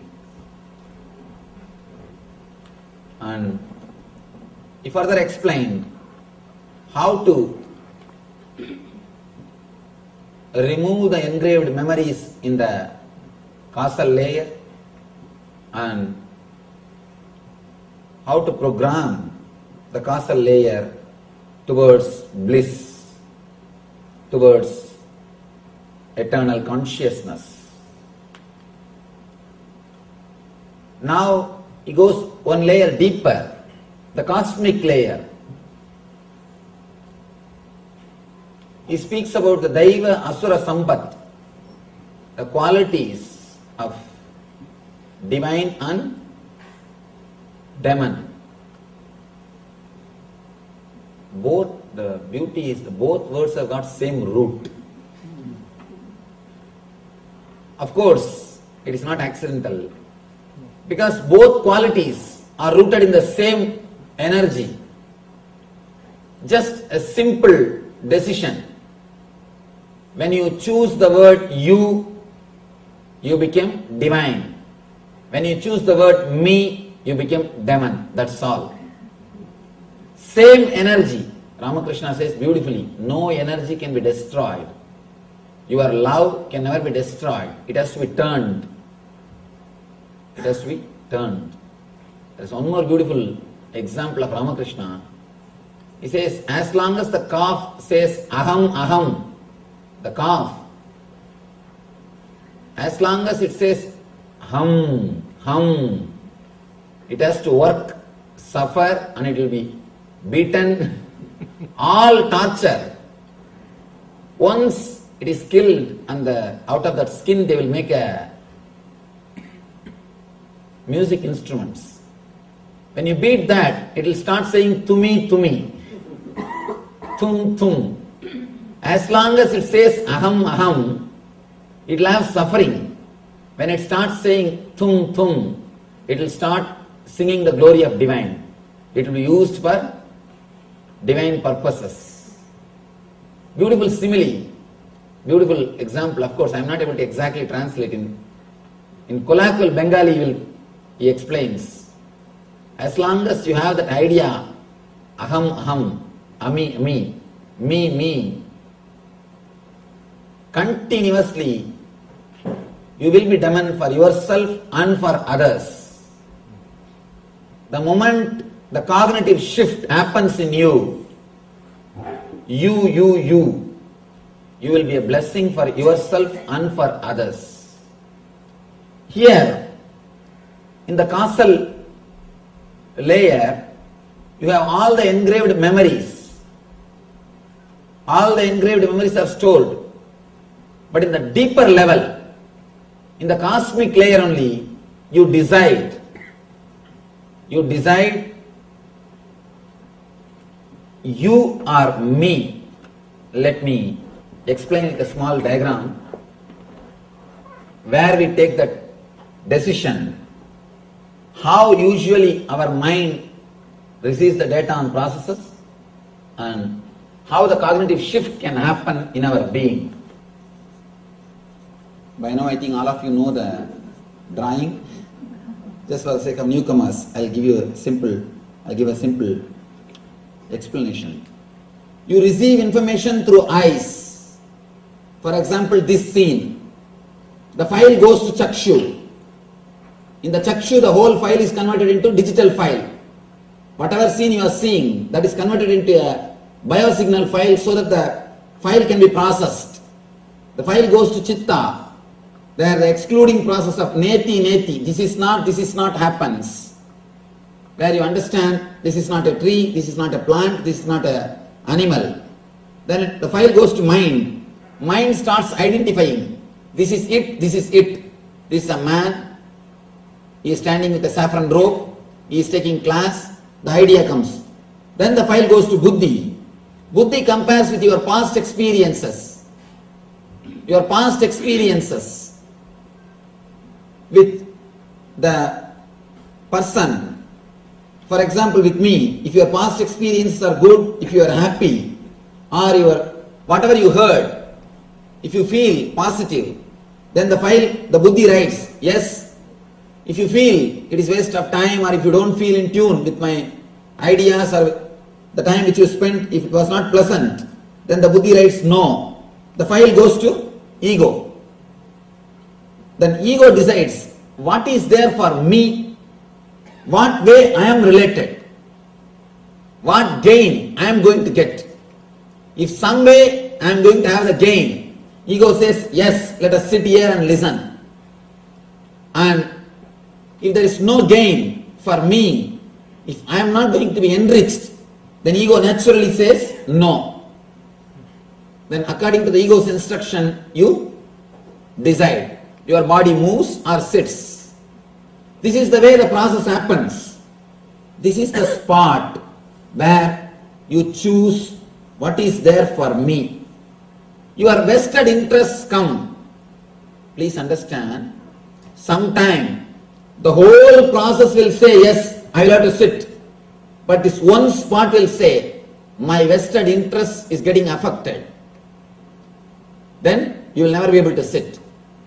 This whole thing may accept what you are doing, but if this one thing is not ready, the whole decision will be changed. And same way, if whole thing says no, if this one thing says yes, you will decide yes. Sometime when we do something which is not moral according to the social standard or according to your understanding, according to whatever data you collected in your life, the data collected stays here, the samskaras or engrams. You have so many data, so many informations. The data is available here. According to your data and the whole process, the final report comes no. But suddenly your ego feels, I get strengthened by doing this activity. Let me do it. So you simply decide to do that. You simply decide to do that. This is the place where you decide you are me. That's the only small difference. When you take the decision of you always radiate the divine qualities. When you take the decision of me, you always radiate the demonic qualities. Whatever strengthens your ego, please understand, even, let me be very clear, most of us sit here because it strengthens the ego. It strengthens the ego. Now you know much more than other person. You can go on, tell him, what do you know? Many times we sit and listen just for ego satisfaction. So if you sit and listen, even if it is Gita, if you sit and listen for ego satisfaction, be very clear, it is going to be only trouble for your being, no way it will be help. In the cosmic layer, this is the area you decide. If you decide with the attitude of you, the whole thing will become divine. If you decide with the attitude of me, the whole thing will become demon. And what you collected, see the engrams here, as such they are neither negative nor positive. The mind which is working here, as such it is neither negative nor positive. The chitta which is doing the process here, as such it is neither negative nor positive. So none of them are neither negative nor positive. Please be very clear, including the gunas. Even the tamas, by their quality they are neither negative nor positive. There are so many enlightened masters. You cannot make any difference between them and laziness. You cannot make any difference. Raman Maharshi, throughout his life, he was sitting in one place, one city. He never moved out. But you can't say he was in tamas, because he never took any decision out of me. The whole process was happening, you as a center, not me. As such, whether the chitta or mind or samskara, you cannot tell they are bad or good. In the superficial layers, they are neither bad nor good. But the decision which you make in the cosmic layer, in the deeper layer, that only makes them as good or bad. Please understand, passion and compassion are one and the same. Passion and compassion are one and the same. When you decide based on me, it is passion. When you decide based on you, it is compassion. We need to understand an important thing.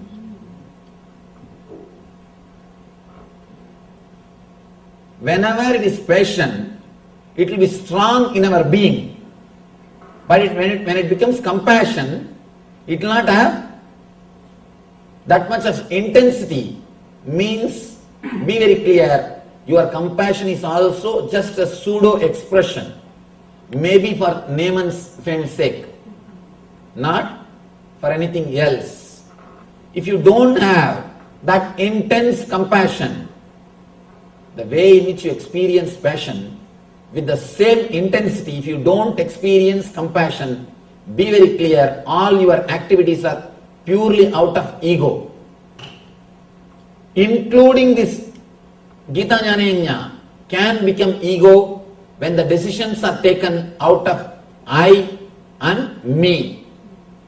If the decisions happen out of you, not this Gita Jnana, even ordinary activity which you do in your life can become divine. See, we don't have to work on the doing, we need to work on the being. Doing can never lead you to anything. As long as you believe doing can lead you to ultimate, you are called karmagan, the person with karma. It is called Puramimamsa. Only when you understand the being can lead you to the ultimate, you are called Uttaramimamsi. In Vedas, there are two major portions. People who believe in doing, people who believe in being.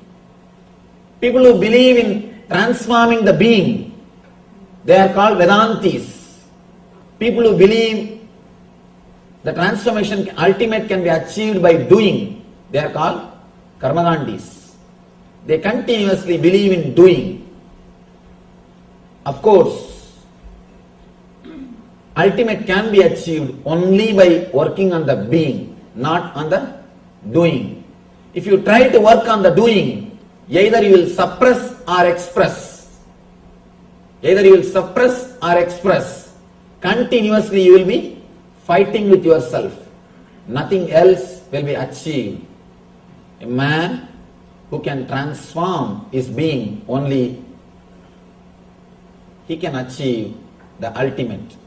Whether demon or divine, it is decided only on that one point. When you receive the data, process it and deliver the result or command, how the command is delivered, what is the center from which the command comes out. The command comes out thinking this one statement, what is there for me? What is there for me? What is there for me? Whatever you may do, including meditation, it will be only ego satisfying. Many people come and ask me, Swamiji, at some point I felt such a deep ecstasy in meditation, such beautiful bliss in meditation, but suddenly within 2 hours it disappeared. It never came back. Why, Swamiji?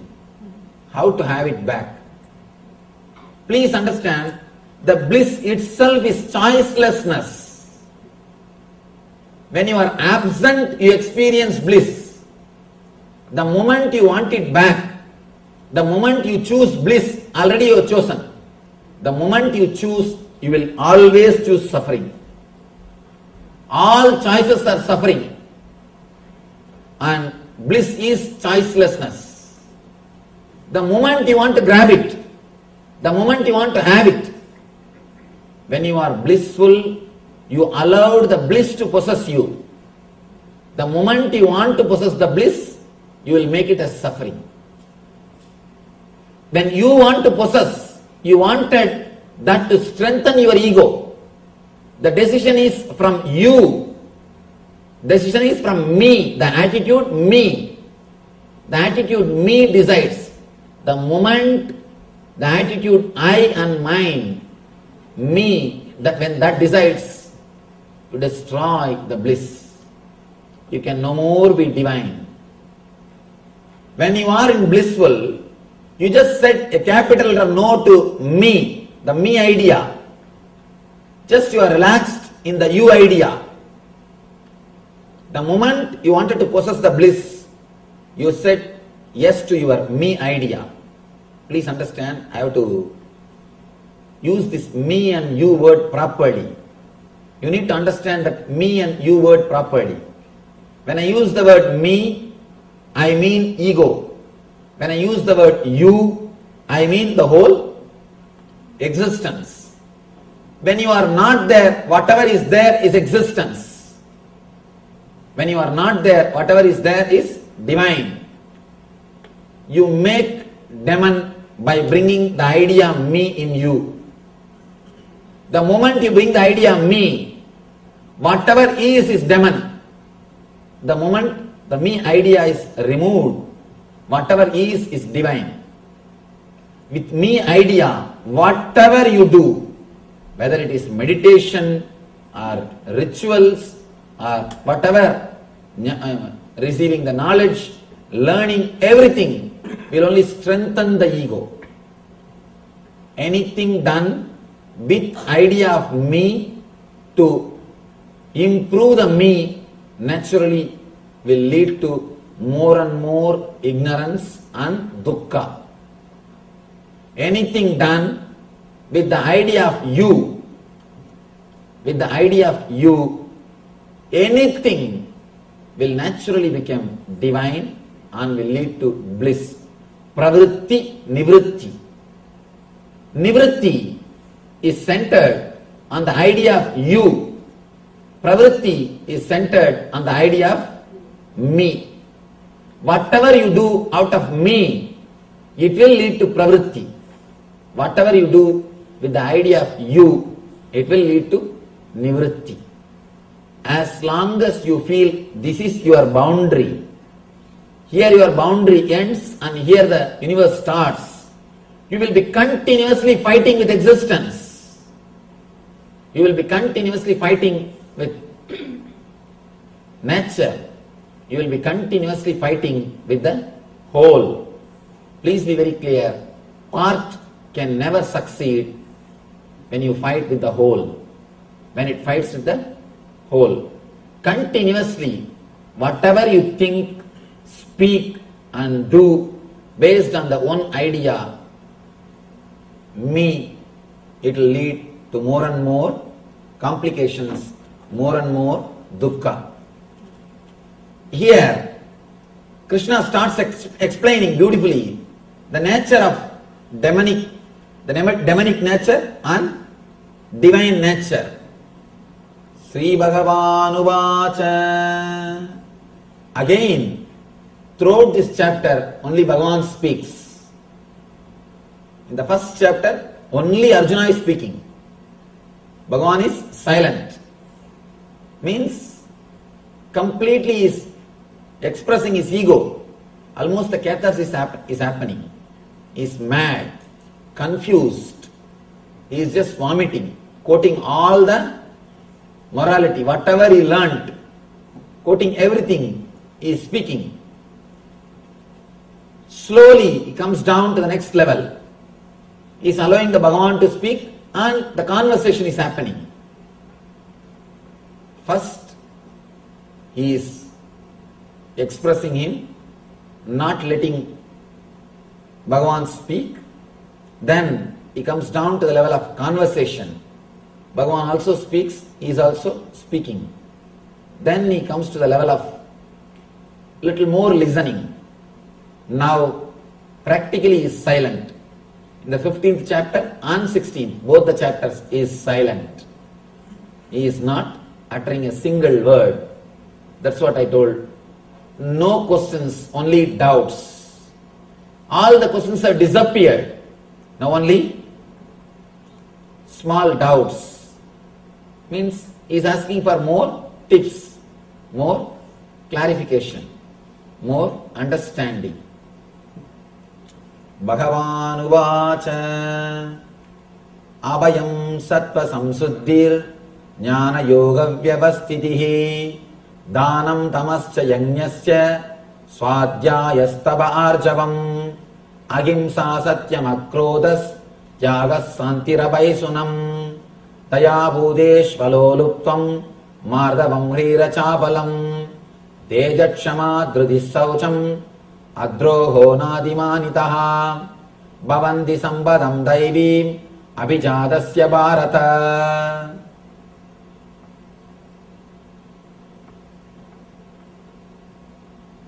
Let me give you the translation. Bhagavan says, fearlessness, purification of the being, cultivation of spiritual knowledge, charity, and centered on the being, performance of sacrifice and accumulating knowledge, austerity, simplicity, non-violence, truthfulness, freedom from anger, renunciation, tranquility, aversion to fault finding, compassion for all living entities, freedom from covetousness, gentleness, modesty, steady determination, vigor, forgiveness, fortitude, cleanliness, and freedom from envy and from the passion for honor. These transcendental qualities, O son of Bharata, belong to divine men endowed with divine nature. Now, when you listen all these things with the attitude of me, usually what we do? Start practicing all these things. Start practicing all these qualities. Be very clear, if you start practicing all these qualities, one thing is sure, you will become mad. You will become mad. Nothing can be done. Because you will be fighting with yourself. You will be controlling your senses to strengthen your ego. When you try to understand all these things, when you try to understand all these ideas with your attitude of me, I, you will start practicing them to strengthen the idea of me, to strengthen yourself as a better being. Again and again. Masters prove. Masters are not better beings. They are totally transformed beings. Better beings are different, transformed beings are different. The other day I was telling you that lion and sheep lion story. The story told by Vivekananda. Beautiful story. In that story, the sheep lion, he doesn't want to realize he's lion. He just wanted to be a good, strong sheep. He's asking the lion to give some technique for becoming a strong sheep. Same thing. If you straight away start practicing all these things, you may have little strong ego. Understand, that is why all these so-called tapasvis, people who repress themselves, will have a strong ego. Will have very strong ego.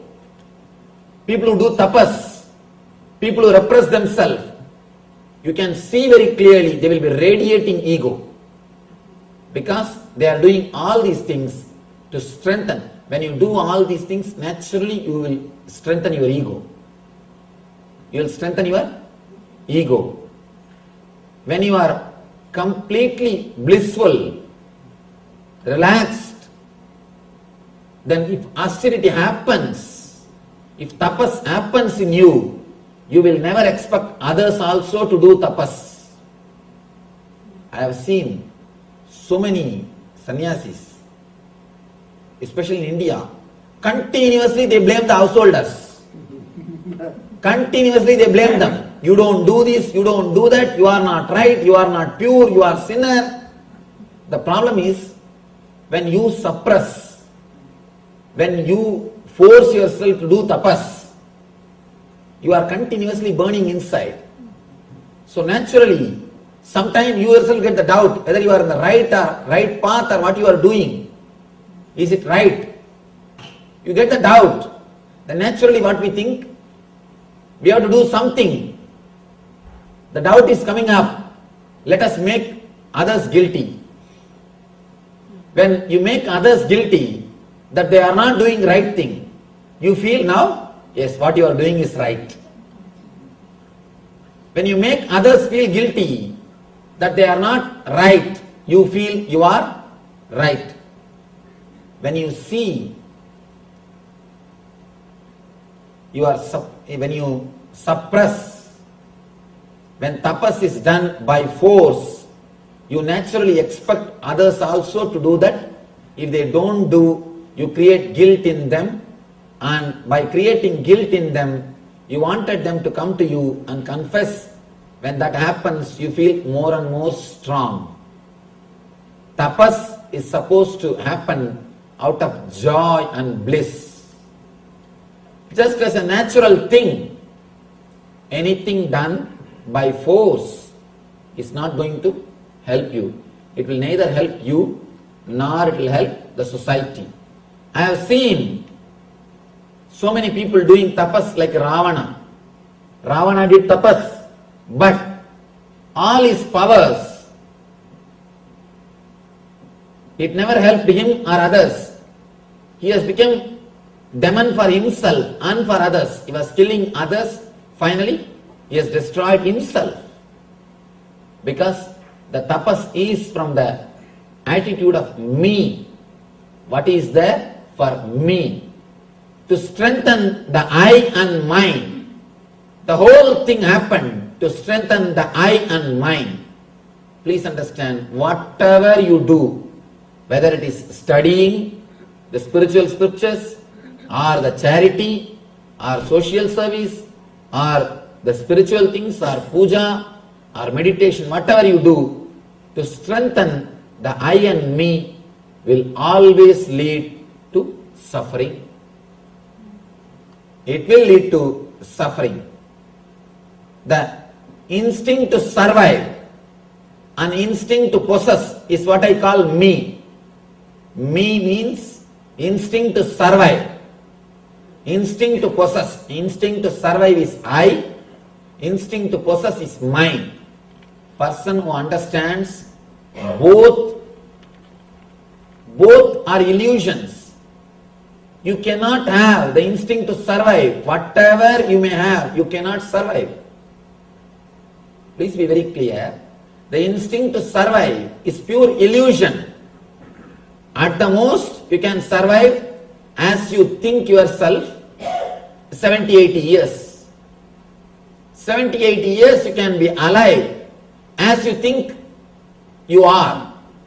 How you visualize yourself in that form, in that way, you can be alive maximum 70 to 80 years.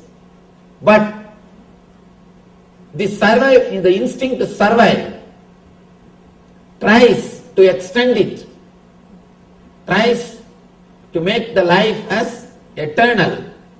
Naturally, you are walking towards suffering. As long as you carry the instinct to survive, please be very clear, again and again and again, you will be hurting yourself. You will be hurting yourself. Just today morning, I was talking to an ashramite. She was complaining to me that she is hurt even by a small words which comes from others. She was telling, I am too sensitive, Swamiji. I said, stop that word. You are not sensitive. A real sensitive person will be porous. He will allow the words to pass through him. Only arrogant people get hurt. If you are hurt, please be very clear, you are arrogant. You are strong like a stone. That is why words come and hit you and you are hurt. If you are sensitive, porous, you will just let the words pass you. You will just let the words pass you. You will never suffer. Suffering is always from arrogance, never from sensitivity. person who is sensitive will never suffer. Because you will just allow the words to pass you. You will not stop them. You suffer by a word when you stop them, when you resist them, when you make meaning out of them. When you don't make meaning out of words, you never suffer. Words can never create suffering when you don't make meanings out of it. It's like just playing with words. We always choose nice words to support our ego. We don't want to say, I am hurt because I am arrogant. We always use a polished word. I am hurt because I am sensitive. Please don't cheat yourself with words. Let you be straight. Let the straight words be used. Especially in America, I see lot of polished words. Lot of polished words. People easily cheat themselves with the words. People easily cheat themselves with words. Please don't cheat yourself with polished words. Let things be straight. Let everything be clear. Never ever use the polished words. You can use the polished words to cheat others, but don't use it on yourself. Don't use it on yourself. A small story. One contractor wanted to donate a car, gift a car, a sports car to an official. Official said, no, I am an honest person. I cannot think of accepting this gift. I am not that type. Contractor says, in that case, if I can sell this car to you for $10, how it will be? He says, in that case I will have 2 cars. Be very clear. Just playing with words. Playing with words. Don't cheat yourself with words. Let us be clear. What is, let us use the same word. Ramakrishna says, Man mukh ek karo. Let your words and mind be straightened. Let your words and mind be straightened. Whatever is, let it be straightened with words. At least you will know you have problem.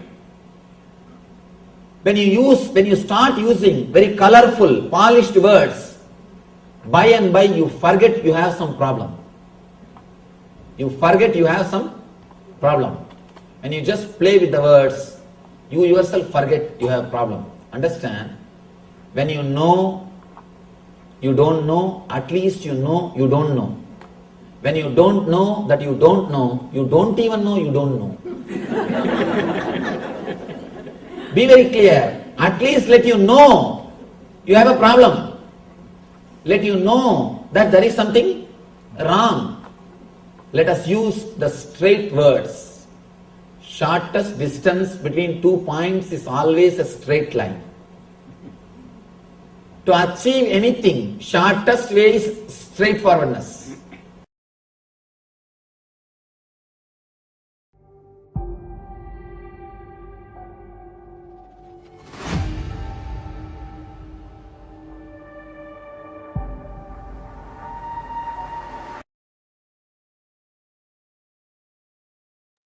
Yes. So the shortest between 2 points is the straight line. And Swami shares beautifully that he shares the story of Ramakrishna, where there's a story of ma and tum. When the ship says ma, it is egoistic. And when he's beaten, he starts saying tum. Means tum means you. So when you are saying me, then you are egoistic. And when you are saying you, then you are dissolving your ego. You are moving towards that superconscious. That's the very essence of this segment, what Swamiji revealed. So understand, when you, even in your life, when you start saying you instead of me, that's the way to go. That's the way of being. So Now with this, we'll be moving on to the purposelessness of life, where Swamiji will be revealing how to, when you experience the purposelessness of life, then you get liberated from the karma. So karma is one thing that all of us are, those who know, all of us are actually thinking how to get rid of karma, how to get rid of certain patterns. So this is the one revelation by Swamiji, that so let's come to the space of listening and even write down the powerful cognitions if you need. Let's.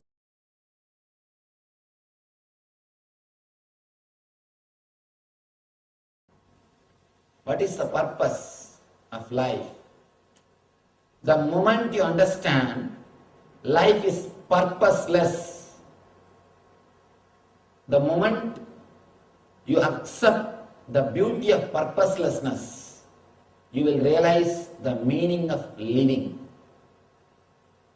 Life has no purpose, but it has meaning. Purpose is different, meaning is different.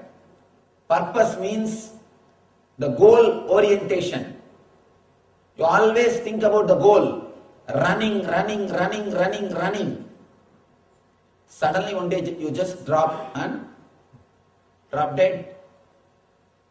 The more you are goal oriented, more you will miss the life. Purpose is different and meaning is different. When I say the word meaning, living itself is a meaning. Come to this moment. Path itself is a life. Path itself is a meaningful thing. There is no such thing. In the end, you will be happy. You always postpone the joy. You always postpone the bliss. You always postpone living. Life is lived in a very superficial way because you think life has got purpose. Be very clear. Man who works just for salary, just for money, for him only the payment day will be beautiful day. He will be happy only on that one day. He is selling his 29 days for that one day. He is selling his 29 days just for the one day happiness. You are selling your life just for one day happiness. Please be very clear. Man who is running behind some goal will never be able to live the life happily. If you are working just for salary, you will never be able to experience the meaning of living. You will be able to run behind the purpose. I don't say don't take the salary, but let it not be the only goal. Let it not play major role in your consciousness. That is what Krishna says. That is what Krishna means. Karmanye vadigaraste mabaleshu kadachanaha. You can do only your duty. You have no right for fruits. If you think of fruit, you will lose the joy of living. You will lose the joy of living. The meaning of the living is experienced only when you understand the beauty of purposelessness. The beauty of purposelessness makes you realize the meaning of living. Beautiful sloka. Karmanyevadhikaraste ma baleshu kadachanaha ma karma bala hedurpur ma de sangosta karmani. You have a right to perform your prescribed duty, but you are not entitled to the fruits of action. Never consider yourself the cause of the results of your activities and never be attached to not doing your duty. Two things we need to understand. One, he says, let your inner space be not contaminated by the purpose of life. Please understand. If your inner space is filled, when I say inner space, I mean your inner mind. Your mind. When you close your eyes, what comes in your mind is inner space. If your inner space is filled with the purposes of life, be very clear, you are running behind something which will never give you fulfillment. Which will never give you fulfillment. He says, let your inner space be not disturbed, filled with purposes. One important thing you should understand. By nature, your inner space is filled with Atman. Your inner space is filled with bliss, eternal bliss. The more you fill your inner space with other furnitures, purposes, the more you empty your inner space from bliss. For example, this room is filled with space. The more you put furnitures, the space will leave this room. Please understand, this room is not empty. No place is empty. It is filled with space. It is filled with ether. This room is filled with ether. More number of furnitures you bring in, the ether will be taken away. Ether will be moved away. It will be less filled with ether. It will be less filled by air. Your inner space by nature is filled with bliss. The more furnitures you bring in means the purposes of life. The more you think life has got purpose, the more furnitures you will bring and arrange it. The more you furnish your inner space, less it will be blissful. In the outer place, if you furnish your home, it will look very nice. In the inner space, if you furnish your inner space, it will look very ugly. Don't furnish your inner space. Don't bring more furnitures into your inner space. Let your inner space be empty. Of course, it will never be empty, it will be filled with bliss. The more you create inner space, more your life will be blissful. More it will be ecstatic. More it will be joyful. Your inner space needs to be emptied. That is what Krishna means. Don't be attached to the results. Continuously, if you think about the money, you will never be able to perform your action completely. You will be always goal-oriented. You will never enjoy the path. Not enjoying the path is the greatest hell, worst hell which can happen to any human being. Please be very clear. People come and ask me, Swamiji, again and again you speak about dharma. Again and again Krishna says, Paritranaya sadhunam vinachaya dushkridam dharma samstavanarthaya sambhavami yuke yuke. I come down to save the innocent good people and to destroy the evil-minded people. Again and again Krishna says, you also say, dharma is the only thing to be practiced. But in our life we see people who are not living according to dharma, they are living more happily. They are having more property. They are having more wealth. How is it? Please be very clear. They may be having more property. They may be having more things in the outer place, but never think they are happy. Never think they are blissful. If somebody is not following dharma, means naturally why is not following the dharma? Ambition. Ambition is the thing which makes you to do all the mistakes, or all possible sins, ambition is hell. Nothing else needs to be done. Please be very clear. Don't think you will do some mistake and go to the hell. No. We do mistakes because we are in hell. The very ambitiousness is hell. There is no need for a separate hell. Don't think we will reach to a separate place called hell in the end of the life. The very ambitiousness is hell. People do mistakes because they are in hell. If you are happy, blissful, you will never disturb others. If we are unhappy, naturally we will vomit that violence on others. Ambitiousness itself is hell. So the very ambitiousness is enough punishment. You don't need to curse him, or you don't need to think that he should be punished. The very ambitiousness is punishment. Just because of that ambitiousness, he misses the whole life. You can easily miss the life by having a purpose for life.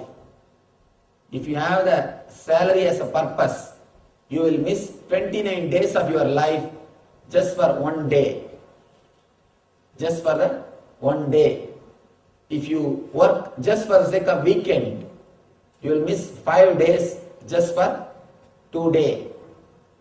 Unless your life itself becomes joyful, unless your working itself becomes ecstasy, unless that itself becomes bliss, you cannot experience what Krishna says by this sloka, karmanye vadikaraste mabaleshu gadachanaha. Please be very clear. Even if you think you have the right for fruits, even if you acquire the fruits, what can you do? How long you think you will be able to carry that? Nothing. Nowhere it can come with you. And your life will not be fulfilled just by the purposes. Purpose can be fulfilled, but by purposes your life can never be fulfilled. In our life, please be very clear, when you carry purposes in your life, you are not living. Purposes are living through you, that's all. Young age, somebody teaches you some purpose. This is the purpose of your life. You should become a lawyer. You should become a doctor.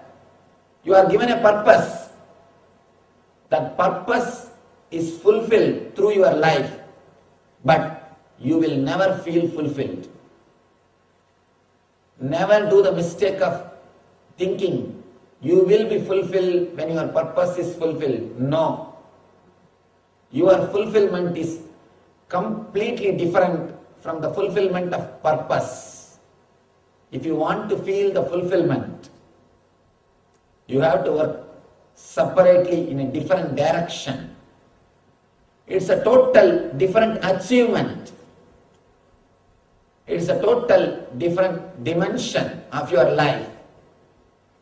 Fulfilling your purpose cannot give you the fulfillment. If you want fulfillment of your being, listen here what Krishna is saying.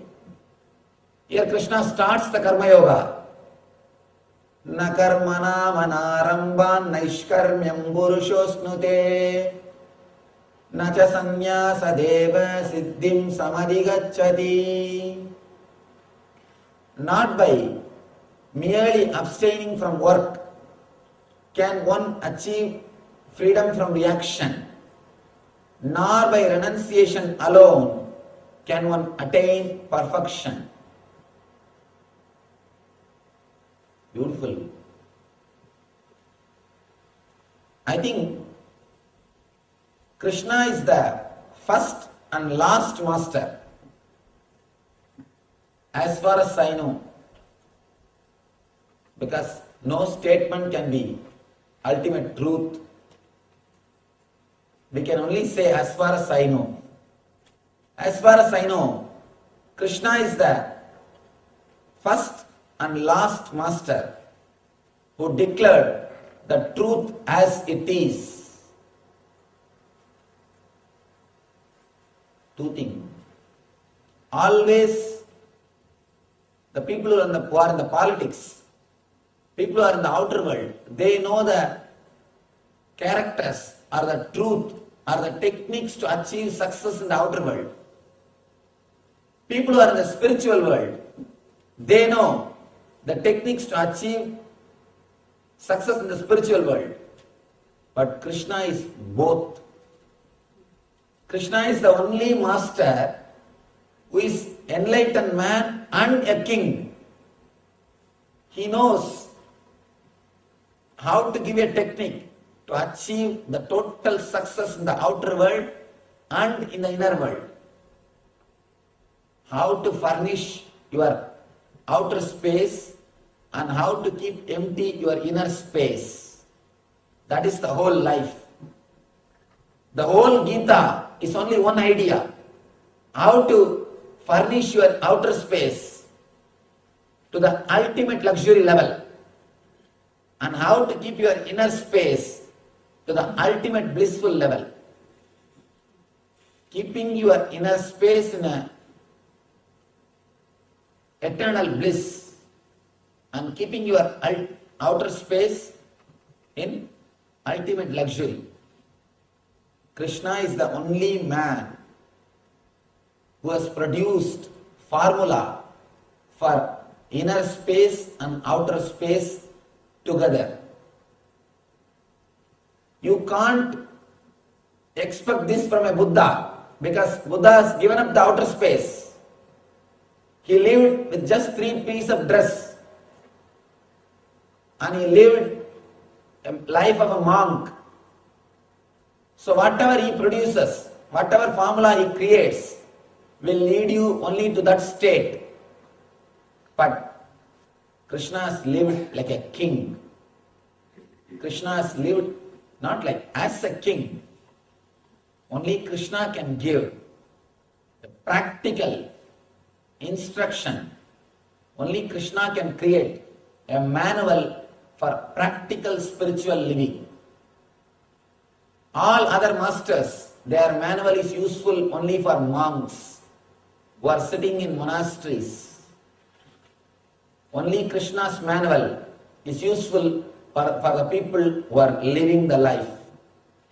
Here he says, not merely abstaining from work can one achieve freedom from reaction. You can't achieve freedom from reaction by moving away from the work. I have seen one monk, he was considered as a great Paramashiva because he will never get angry. His greatness is people thought he never gets angry. There is no need because he is sitting in Himalayas. He was sitting in Himalayas, people are there to give food for him every day. Morning somebody brings breakfast, noontime somebody brings lunch, and night somebody brings dinner. Somebody gives him clothes. What is the need for getting angry? There is no need. He is respected because he never gets angry. Usually, human beings always respect if somebody does something which they can't do. If you want to become respectful, if you want to have the respect of the society, just do something which others can't do, that's all. Any foolishness. Of course, if you see this Guinness record on all these world records, there are so many foolish things which you can never imagine. Which you can never imagine. Do anything which others can't do, you will have the respect. So this person is considered to be a great person, great Paramahamsa, just because he never shouts at anybody. Of course, Nobody thought there is no need. There is no need for him to become angry because he is sitting in Himalayas. Somehow, somebody inspired him. Master, let us go for a Kumbh Mela in Nasik. There is a Kumbh Mela program in Nasik. Let us go to that program for Kumbh Mela. Biggest gathering in the whole humanity happens in India. Every 4 years it happens. Every 4 years, biggest gathering in humanity happens in India. Not only spiritual gathering, biggest gathering. The other day, in TV I saw, leader of particular religion died. Some 2 million people gathered, 20 lakh people gathered. So many TVs are declaring this is the biggest religious gathering. I thought, what is happening? In my village, every year people, 20 million people, 2 million people gather. In my village, every year, for local festival, 2 million people gather. I was surprised. Even international news channels are saying, world's biggest spiritual gathering. I was just surprised. Every 4 years, in Kumbh Mela, 70 million people gather in India. 70 million. Last Kumbh Mela is attended by 70 million people. They convinced him to come to Kumbh Mela. After he came to Kumbh Mela, when he went back, all his disciples left him. Because when he came down from the Himalayas, when his routine was disturbed, only then people understood he can also shout at others. He can also get irritated. He also gets angry. Please be very clear. As long as the situation doesn't come, all are great saints. Everyone is saint till the opportunity is given. Till the opportunity is given. Only when the opportunity comes, you can judge whether he is real saint or escapist. Abstaining from work or moving away from work cannot give you the freedom from reaction. To have the freedom from reaction, your inner space needs to be purified. Your inner space should become empty. You need to remove the furnitures from inner space. Renouncing the furnitures in the outer world is not going to help you. Renouncing the furnitures from the inner world only is going to help you. The idea of purposes, thinking that life has got purpose, should be renounced. That is what he says. Just by renouncing, just by outer renunciation, perfection can never be achieved. Perfection can never be achieved. One more thing. If you renounce the outer world, the more you will be thinking about the outer world. If you renounce the outer world, more you will be thinking about the outer world. A small story. One enlightened master and his disciple, both of them are walking near a river. They are supposed to cross the river to go to their monastery, their ashram. On the way, young lady was standing. She wants to cross the river. She is afraid. She asked the enlightened master, Master, can you help me to cross this river?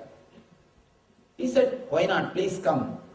He just lifted her and crossed the river, left her and said bye and reached the ashram.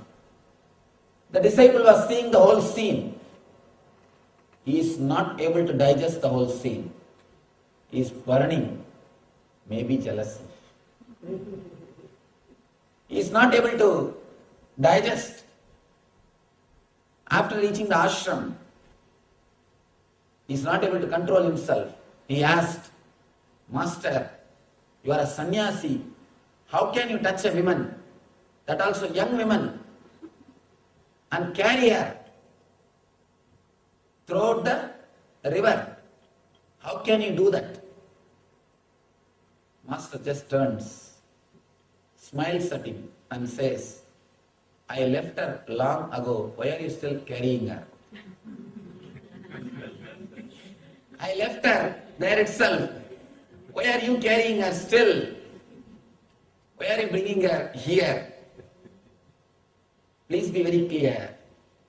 Renouncing in the inner space or emptying your inner space is the real thing to be achieved. That is what Krishna says here. This sloka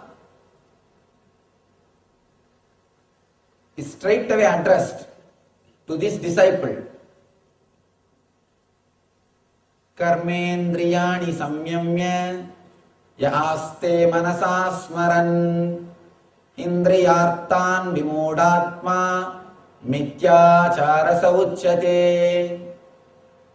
The meaning goes, one who restrains the senses of action but whose mind dwells on sense objects certainly deludes himself and is called a pretender and an hypocrite. A man who keeps his senses under control but who is not able to keep his inner space under control is called pretender, hypocrite. Please be very clear. The quality of your life will be judged only based on the quality of your inner space, not based on the quality of your outer space. When you leave your body and enter into your next life, nobody is going to see the accounts of what type of car you drove, in what type of house you lived, how much of bank balance you had. No, these accounts will not come with you. How you live, how your inner space was there. What is the quality of your inner space when you lived? Only that you are going to carry. That is why they say, you are going to carry only the samskara, means the karma, the inner space with you, not the outer space. One more beautiful story from Ramakrishna.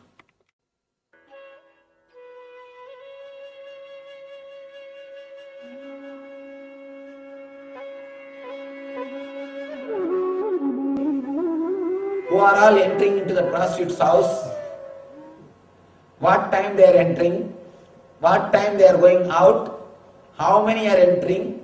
He will keep all the counts because no other work, what to do? No other work. When you don't have any other work, you need to do something. You need to do something. Continuously keeps the accounts. How many are entering, what time they are entering, how much of time they are spending, whole thing. I think he is almost like a diary maintainer of that prostitute. He maintains a complete diary of who comes, who goes, who are the regular visitors, and who comes once in a while, rarely. Whole day is thinking about what's going on there. And that lady prostitute, she lives in a different way. She thinks, my life, my swadharma is this. This has been given to me as life. I don't know any other profession. I have to live only like this. For my food, I have to live this life. Oh Lord, but please save me. Let my mind and heart be at your feet. She is deeply devoted to God. Her inner space is filled with divine. Her inner space is filled with God's name. Her inner space is filled with the divine love. Life goes after some time, suddenly, unfortunately, both of them die in the same day. This monk and prostitute, both of them die in the same day. Story is beautiful. Both of them reach the Yamadharma's court for judgment. First, she comes, the prostitute comes. Yamadharma sees the list of sins and merits and he says, all right, don't worry. You lived throughout your life thinking of the divine. Go to the heaven. She is sent to the heaven. And the monk is coming. The moment monk comes, Yamadharma says, he sees the list of sin and merits and he says, throughout your life you thought about wrong things. So go to the hell. And this monk starts shouting, how dare you send me to hell? And you know he is a professional preacher and you know he knows how to shout. He starts shouting, I'll sue you. Maybe he must be visiting America many times. Often. I'll sue you. He shouts. Yamadharma says, please relax. Here up in the heaven, we don't bother what you do. We bother how you live. See, by your body, through your body, you lived a pure life. Look at the planet Earth, how your body is respected. There, the monk saw, his body is respected like anything. All the people are falling at the feet of his body and a big garlands are offered. Big puja is done. It is being carried to big samadhi and his body is receiving all the respect. Through body, you lived a pure life. Your body is now getting respect. But through mind, you lived an impure life. Now go to hell. Same way, she lived impure life through body. Look at her body. Nobody was there even to care. Because she is a prostitute, no husband, no sons. Nobody was there even to do last rites. Body is stinking. Just the government fellows came and they dragged that body and dumped it somewhere. See, through body she lived an impure life. Her body is suffering. But through mind she lived a pure life, divine life. She is going to the divine. It is more important with what you live in the mind. Your inner space is the real achievement. How your inner space is the real thing. Please be very clear. Again and again Krishna declares, Karmendriyani samyamya ya aste manasa smaran indriyartan vimudatma mitya saracha uchyate. If you can't clear your inner space, even if you control your body, even if you control your senses, you are called hypocrite. Your life will not be blissful life. Your life will not be a real life. Not only it will not be a spiritual life, it will not be life at all.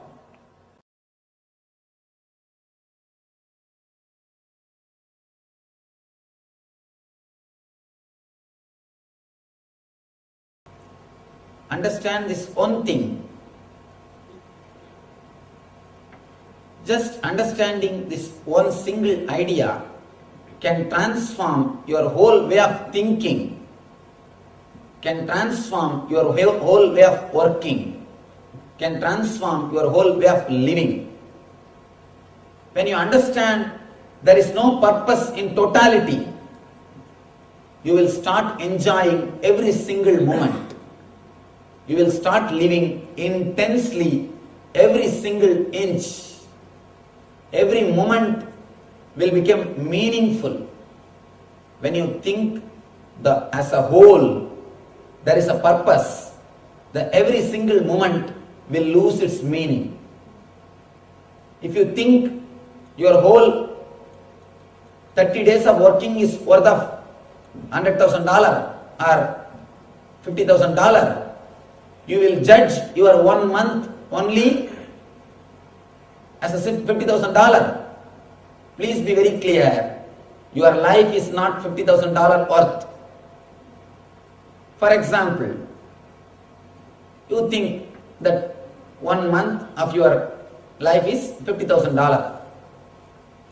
So if you calculate your whole life, it may come for some 10 million or 20 million or even 100 million. Suddenly somebody says, I will give you 100 million, give you your life. Will you be able to give up?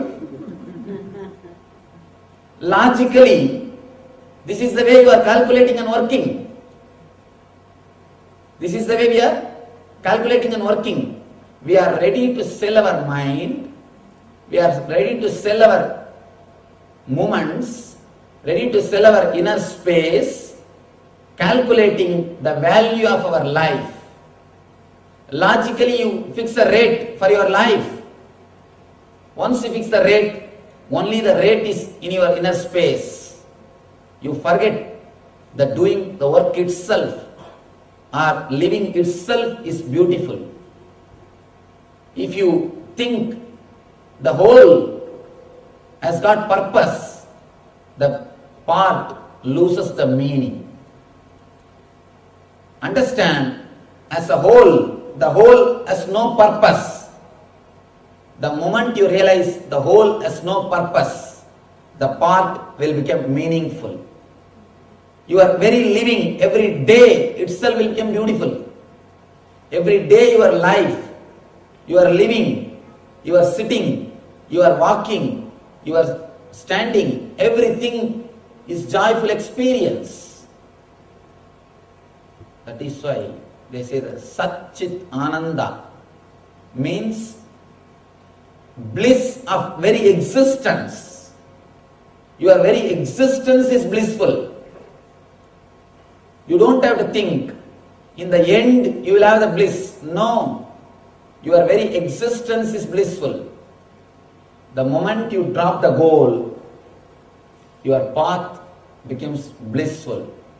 The moment you realize the beauty of purposelessness, your very existence becomes meaningful. The meaning of existence is bliss, eternal bliss, Nitya Ananda. The next sloka says, Nahi gachchit shanamapi jadu dishtatya karma kriti karya dehyava sakkarma sarva prakriti jair gunai. Nahi gachchit shanamapi jadu dishtatya karma kriti karya dehyava sakkarma sarva prakriti jair gunai. Everyone is forced to act helplessly according to the qualities he has acquired from the modes of material nature. Therefore, no one can refrain from doing something, not even for a moment. Usually people ask me, Swamiji, if you say that life is purposeless, why should we work? Let us lie down. Who will give me food? I tell you, you can never lie down. You may lie down for next 4 or 5 days because you will always go to this extreme. Now the pendulum is in this extreme. If you take the hand, it will go to this extreme. Maximum 1 week you will be able to lie down. After that, you can't lie down. By your very nature, you will start doing the work. By your very nature, you will start doing the work. All I mean when I say life is purposeless, I am not asking you to just lie down in your home. I am asking, let your body and mind work without disturbing your inner space. You don't have to sell your inner space to have outer place. You don't have to sell your inner bliss to have outer comforts. By very nature, here Krishna gives the assurance. By your very nature, your body and mind will work. Just if you keep quiet, that is enough, they will function beautifully. Somebody came and asked me, Swamiji, to do right thing, what should I do? How should I keep my mind to do right thing? I told him, just keep quiet. Automatically your body and mind will do the right thing. Just if you get out of your system, that's enough. Divine will get in. All we need to do is just get out. Divine will get in. By nature, he says, Prakriti Jair Gunai. By very nature, your body and mind knows the right thing. But you never trust your body and mind. You never trust your body and mind. You always trust your ego, which finally dumps you in the dustbin. But you never trust the body and mind. Be very clear. Your body and mind by nature will do the work. All you need to do is keep quiet, relax from your ego. Don't think your inner space is needed for the outer work.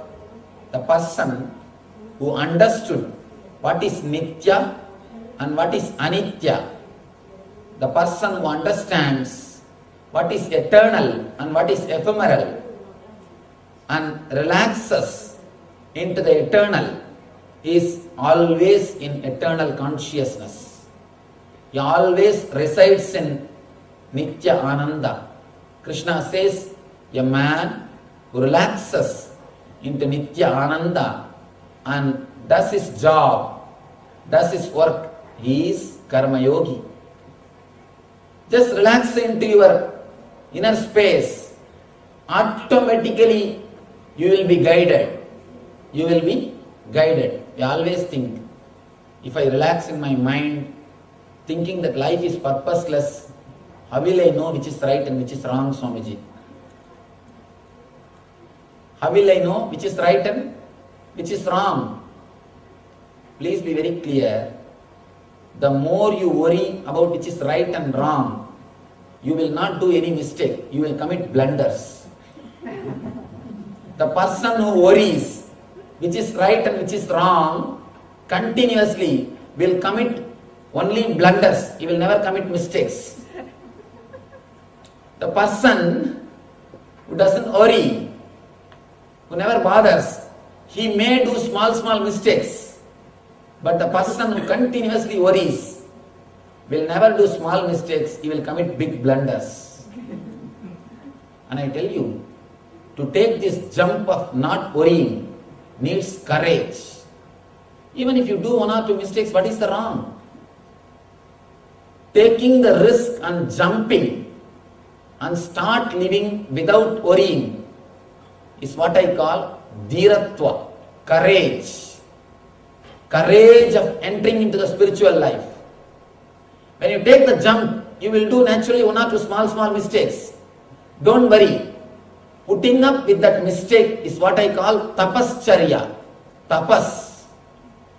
Tapas is nothing but accepting the small mistakes which you do when the conscious transition happens in your being. When you move from ephemeral consciousness to eternal consciousness, when you move from worry to bliss, when you move from asatya to satya, you will do one or two mistakes. You will fall and rise, just like a small child when he tries to walk. It will always fall once or twice.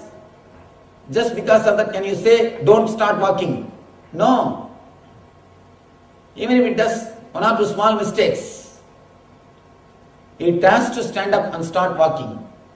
That one or two small mistakes, once or twice falling and trying to stand up, is what is tapas done to learn how to walk.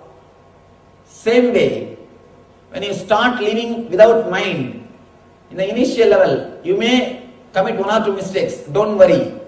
That is tapascharya. That is tapas. Have courage and just enter into the zone of no mind. Enter into the zone of eternal consciousness. Simply start living. Realize the purposelessness of the existence. Decide, today onwards, I will live without worrying. Because life is too small to be spent in worrying. Life is too small to be spent in worrying. Life is too short to be spent in worrying. So never bother, never worry about your goals. Just drop the goals. The moment you understand the beauty of purposelessness, all the wounds which you have created in your inner space will be healed. You will fall into the abyss of eternal bliss.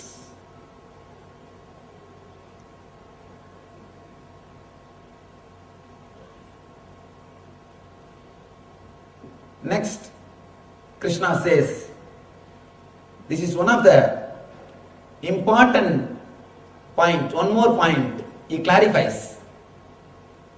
Ye me madamidam nityam anudishtanti manava Shraddhavanto nasuyanto muchyante vikarmavi. The translation goes, those persons who execute their duties according to my injunctions and who follow this teaching faithfully without envy become free from the bondage of fruitive actions. Here you need to understand two things. He says, according to my injunctions, means when you enter into your being, whatever your being says is Krishna's words. When he says my injunction, he means the injunction from Atman. Injunction from the being, the Paramatman. When you drop the goals and fall into your being, you will be straight away guided by the divine. You will be guided by the nature. You will be guided by God himself. You will become an instrument in his hand. If you become hollow bamboo without any blockage inside, you will become a flute in the hands of Krishna. Dropping your purposes or dropping your ego is what I call becoming a hollow bamboo. If you become a hollow bamboo, you will become flute in the hands of Krishna. If you are a solid bamboo, you will be used only to carry dead bodies. In India, solid bamboos are used only to carry the dead bodies. Same way, if you drop the ego and fall into the being, you will become instrument in the hands of divine. You will become a divine flute. When you become flute, the air which enters into you comes out as a music. Same way, when you become an instrument in the divine's hand, the air which enters into you comes out as a shastra or mantra or the music. Whatever comes out of you becomes divine. Your words become mantra. Your actions become tantra. Your form is yantra. The moment you drop the ego, your words become mantra to guide people. Your form becomes yantra to be meditated on. Your actions become tantra, technique to realize the Atman. You become divine. if you carry your ego just like a solid bamboo is used only to carry dead bodies, you will also be carrying this dead body. You will also be carrying this dead body. Now it is up to you whether to become hollow bamboo and become a flute in the hands of Krishna, or to be a solid bamboo and carry the dead bodies to Smashana. If you drop into your being, you will become an enlightened being. You will become an instrument in the hands of the divine. Your words will become mantra. Your form will become yantra. Your actions will become tantra.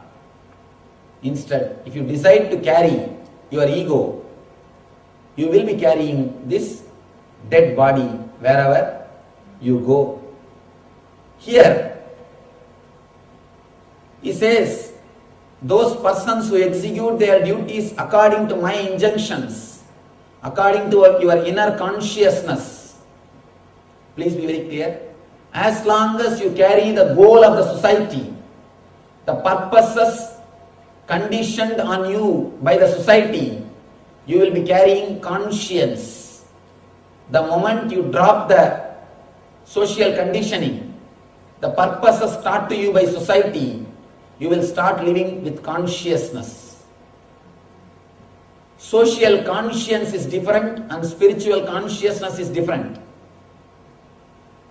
If you live with goals, you will carry the social conscience in your life. If you realize the beauty of purposelessness, you will carry the spiritual consciousness in your life. The man who lives according to his consciousness, believing, having shraddha towards these teachings. Why Krishna is demanding shraddha? Here is the first place where Krishna says shraddha, faithfully. Why? Shraddhavanto nasuyanto. He says, of course, the word shraddha cannot be translated as faith. Faith is a very poor word for shraddha. Please forgive me, I have to tell the truth. In English there is no word for shraddha exists, because the very idea of shraddha never existed. Let me be clear. The very idea of shraddha never existed here. That is why the equivalent word for shraddha doesn't exist. Shraddha does not mean faith.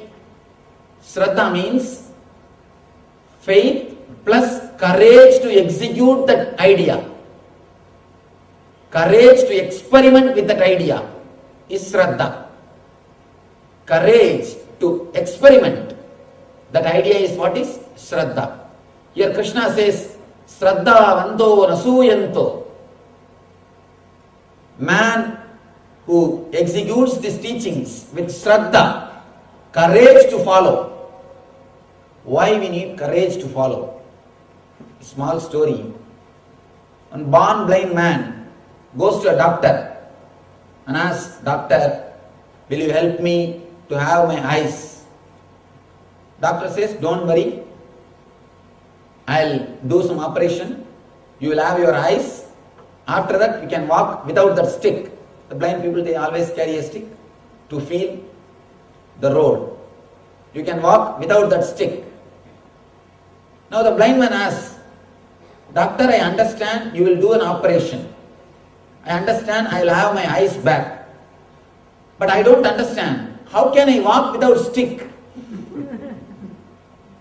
How can I walk without stick?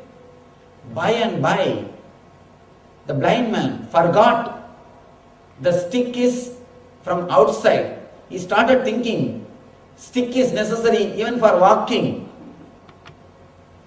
But till the operation, till he gets his eyes, he has to have shraddha towards the doctor's words and lie down in the operation table.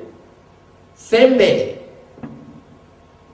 I tell you, just live without mind, just live without purposes and goals.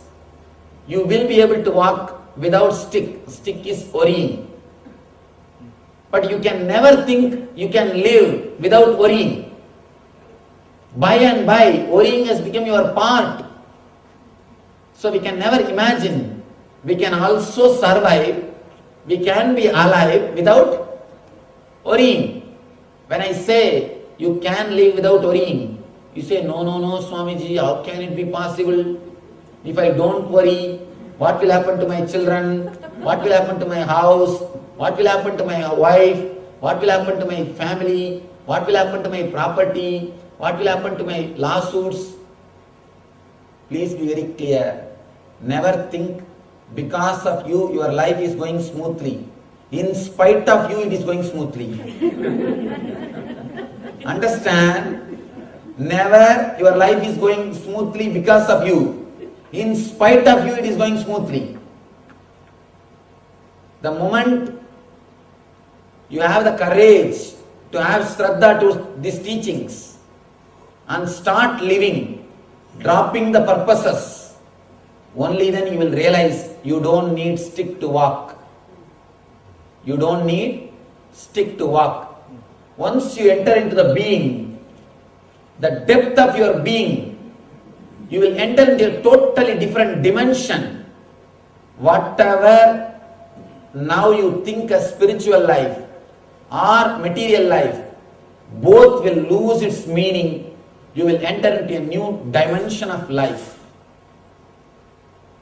For example, can you explain for a 4-year-old small child the life of marriage? Can you explain what is life to a 4-year-old child? You can't. He can't understand. But he can understand only toys. He can understand only dolls. He can only play with toys. Once he reaches the age of 25, naturally he will be able to understand what is life. Automatically toys and dolls will drop him. Do you feel that you are missing your toys? Do you feel that you have renounced your toys? No. The moment you grow, you start experiencing the different dimension of your life. When you experience a different dimension of your life, automatically the small things drops you, and you drop them, they drop you. Not even you dropping them is important. They dropping you is important. You dropping smoking is not important. Smoking dropping you is important. When you enter into your being, when you enter into the purposelessness of life, the whole so-called material life and spiritual life drops you, and you enter into a different dimension of life, a new dimension. That is what I call quantum spirituality or eternal consciousness. You reach the eternal bliss. You start living in eternal bliss. Now you may have a serious doubt. How can I walk? How can I live without worrying? I tell you, your doubt is nothing but the same doubt this blind man is asking. How can I walk without stick? You cannot convince that blind man you can walk without stick till he gets the eyes. Only after he gets the eyes, he will be able to understand he doesn't need stick to walk. Same way, only when you reach the being, you will understand you don't need worries to live. You don't need mind. You don't need worrying mood to live. Till you reach the being, you need to have Shraddha. Till you get your eyes, you need to have Shraddha and lie down in the operation table. You need to allow the doctor to work on you. That is the reason Krishna is asking, Shraddha vanto nasuyanto. Next word, beautiful word. Anasuyanto means without envy. This is an important thing. Whatever I said, every one of us are able to understand. It's really great, Swamiji. What you said is right. But suddenly the moment one thought comes, my brother has purchased 2 houses. My sister is getting new big car. How can I live just like this? The moment you get some thought, he is having that, he is having this, what happens? All your spirituality, all your purposelessness, all your spiritual philosophy, everything just disappears. You are again on the same rat race.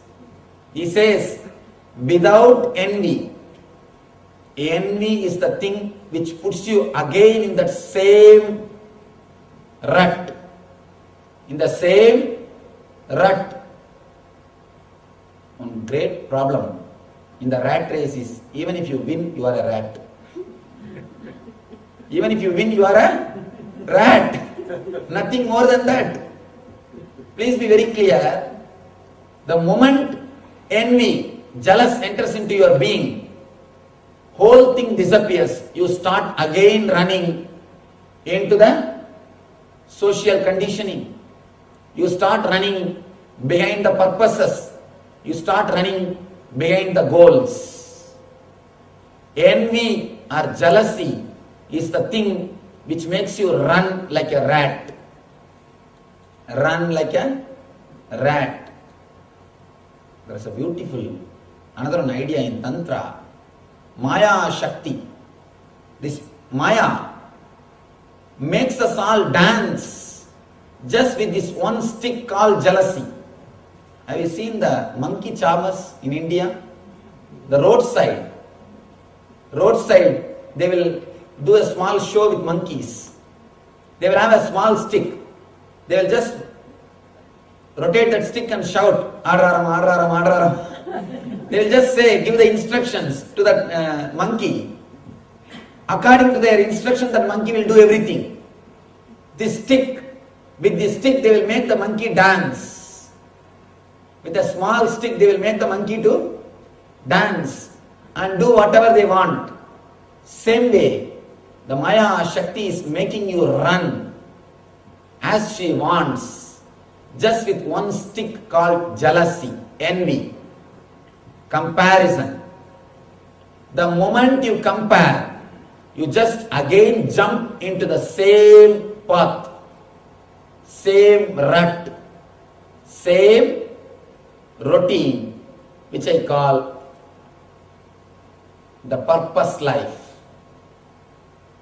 Then you became karmi, not karma yogi. Man who lives in the eternal consciousness, Nitya Ananda, and allows his body and mind to work according to its nature, is centered on eternal consciousness. He is called karma yogi. But the man, out of jealousy, out of envy, out of comparison, who jumps, enters into the social conditioning, social rut, the same routine of rat race, is called karmi. The difference between karmi and the karma yogi is only one thing. The man who is driven by jealousy is karmi. The man who allows the eternal consciousness to drive him is called karma yogi. All you need to understand is only this one word: without envy, anasuyanto, without jealousy. The moment you start thinking, oh, he is having all those things, he is having all those things, you become mad. If a neighbor brings AC into his house, your house temperature increases. Your house temperature increases. One more thing, when we do things out of comparison, we do all foolish things. Our intelligence stops working. Our intelligence completely stops working. If you do things out of jealous, out of enviousness, out of comparison, we will end up only doing this type of foolish things. Intelligence will stop working. When you start comparing, intelligence stops working. Please understand, every one of you are unique. There is no need to compare. There is no need to compare with other person. You are unique. The main problem is you compare only with the nearest persons. 5 inch up and 5 inch low. Only with that persons you compare. You don't compare yourself with Bill Gates, do you? If you compare, even God cannot save you. That is different. You don't. You compare only with your neighbor. You compare only with your colleague. You compare only with your brother. You compare only with your sister. The problem is not even failure. Your worry about the failure is the problem. That is why you don't compare with the unreachable goals. You compare only reachable goals. You compare only with immediate persons. Understand, this comparison is what is driving you crazy. Again and again and again brings the whole social conditioning on you and eats away your whole life. Your whole life is eaten away by this one maya called comparison. Your whole joy, ecstasy, bliss, the very bliss or the ecstasy of living is swallowed by this one maya called comparison. How the whole thing is swallowed at the time of pralaya by the ocean. Same way, just this one concept, comparison, one idea, envy and jealousy swallows your whole life, which has no existence. Two things. There is something called comparative reality and something called existential reality. If you build your life based on the existential reality, you will never suffer. If you build your mind on comparative reality, you will be continuously suffering even at the time of death. Not only at the time of death, even after death. Don't build your inner space on comparative reality. Let your inner space be built on existential reality. Let you accept the life as it is. If you build your life on existential reality, you will live your life blissfully in eternal consciousness as karma yogi.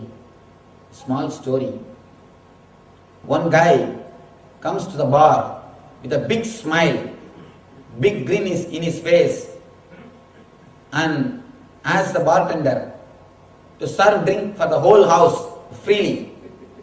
Give drink for everybody, I'll pay you. Bartender serves and asks, it's so nice, I'm very happy, you did a good thing for everybody. May I know why you did this?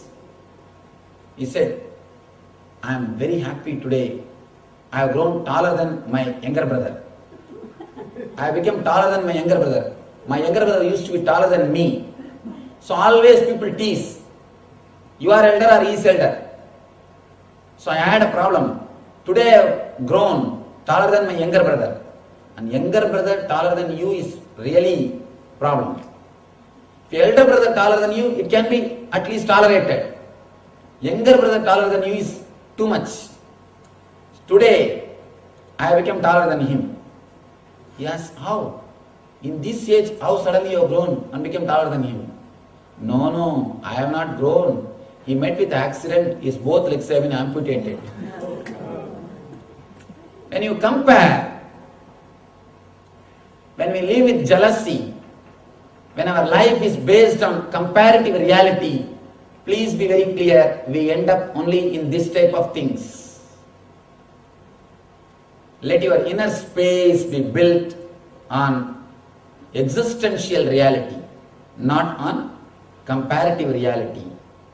So,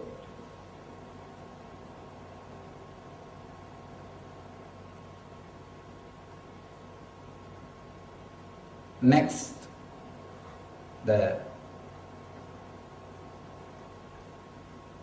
Krishna says,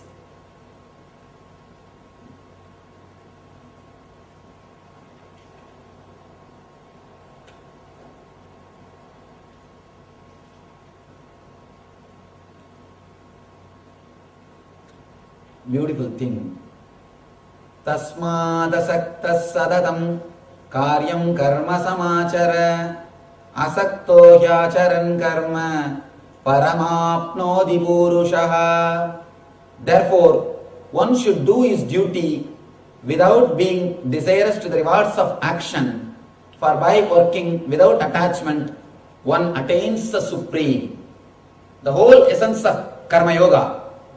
So understand, because of all these reasons, drop your attachment to the purpose, drop your attachment to the goal, and live the happy life, live the life blissfully. You will achieve the supreme. Tasmad asakta sadadam karyam karma samachara asakto hyacharan karma paramapnodi purushaha. He says, you will achieve the supreme. You will achieve the eternal consciousness, Nitya, Ananda. So, let us pray to the ultimate divine, Parabrahma Krishna, to make us all understand his great message, to make us all imbibe him in our being.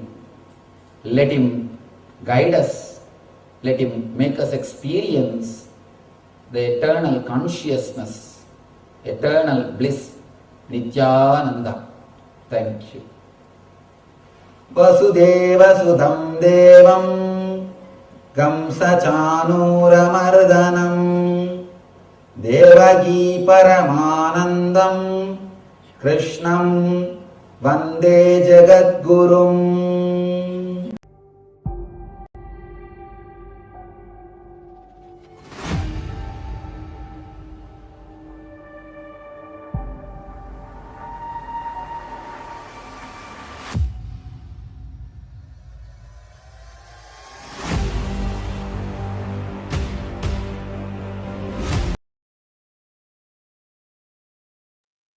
Yes, Nitam Alfia. So, living the life based on the reality, the cosmic reality, not based on the comparative reality. That is the essence. Because the moment we have either the comparative, we live with the comparison or the jealousy, that's a big delusion that takes away years and years, and not only years, many times births after births.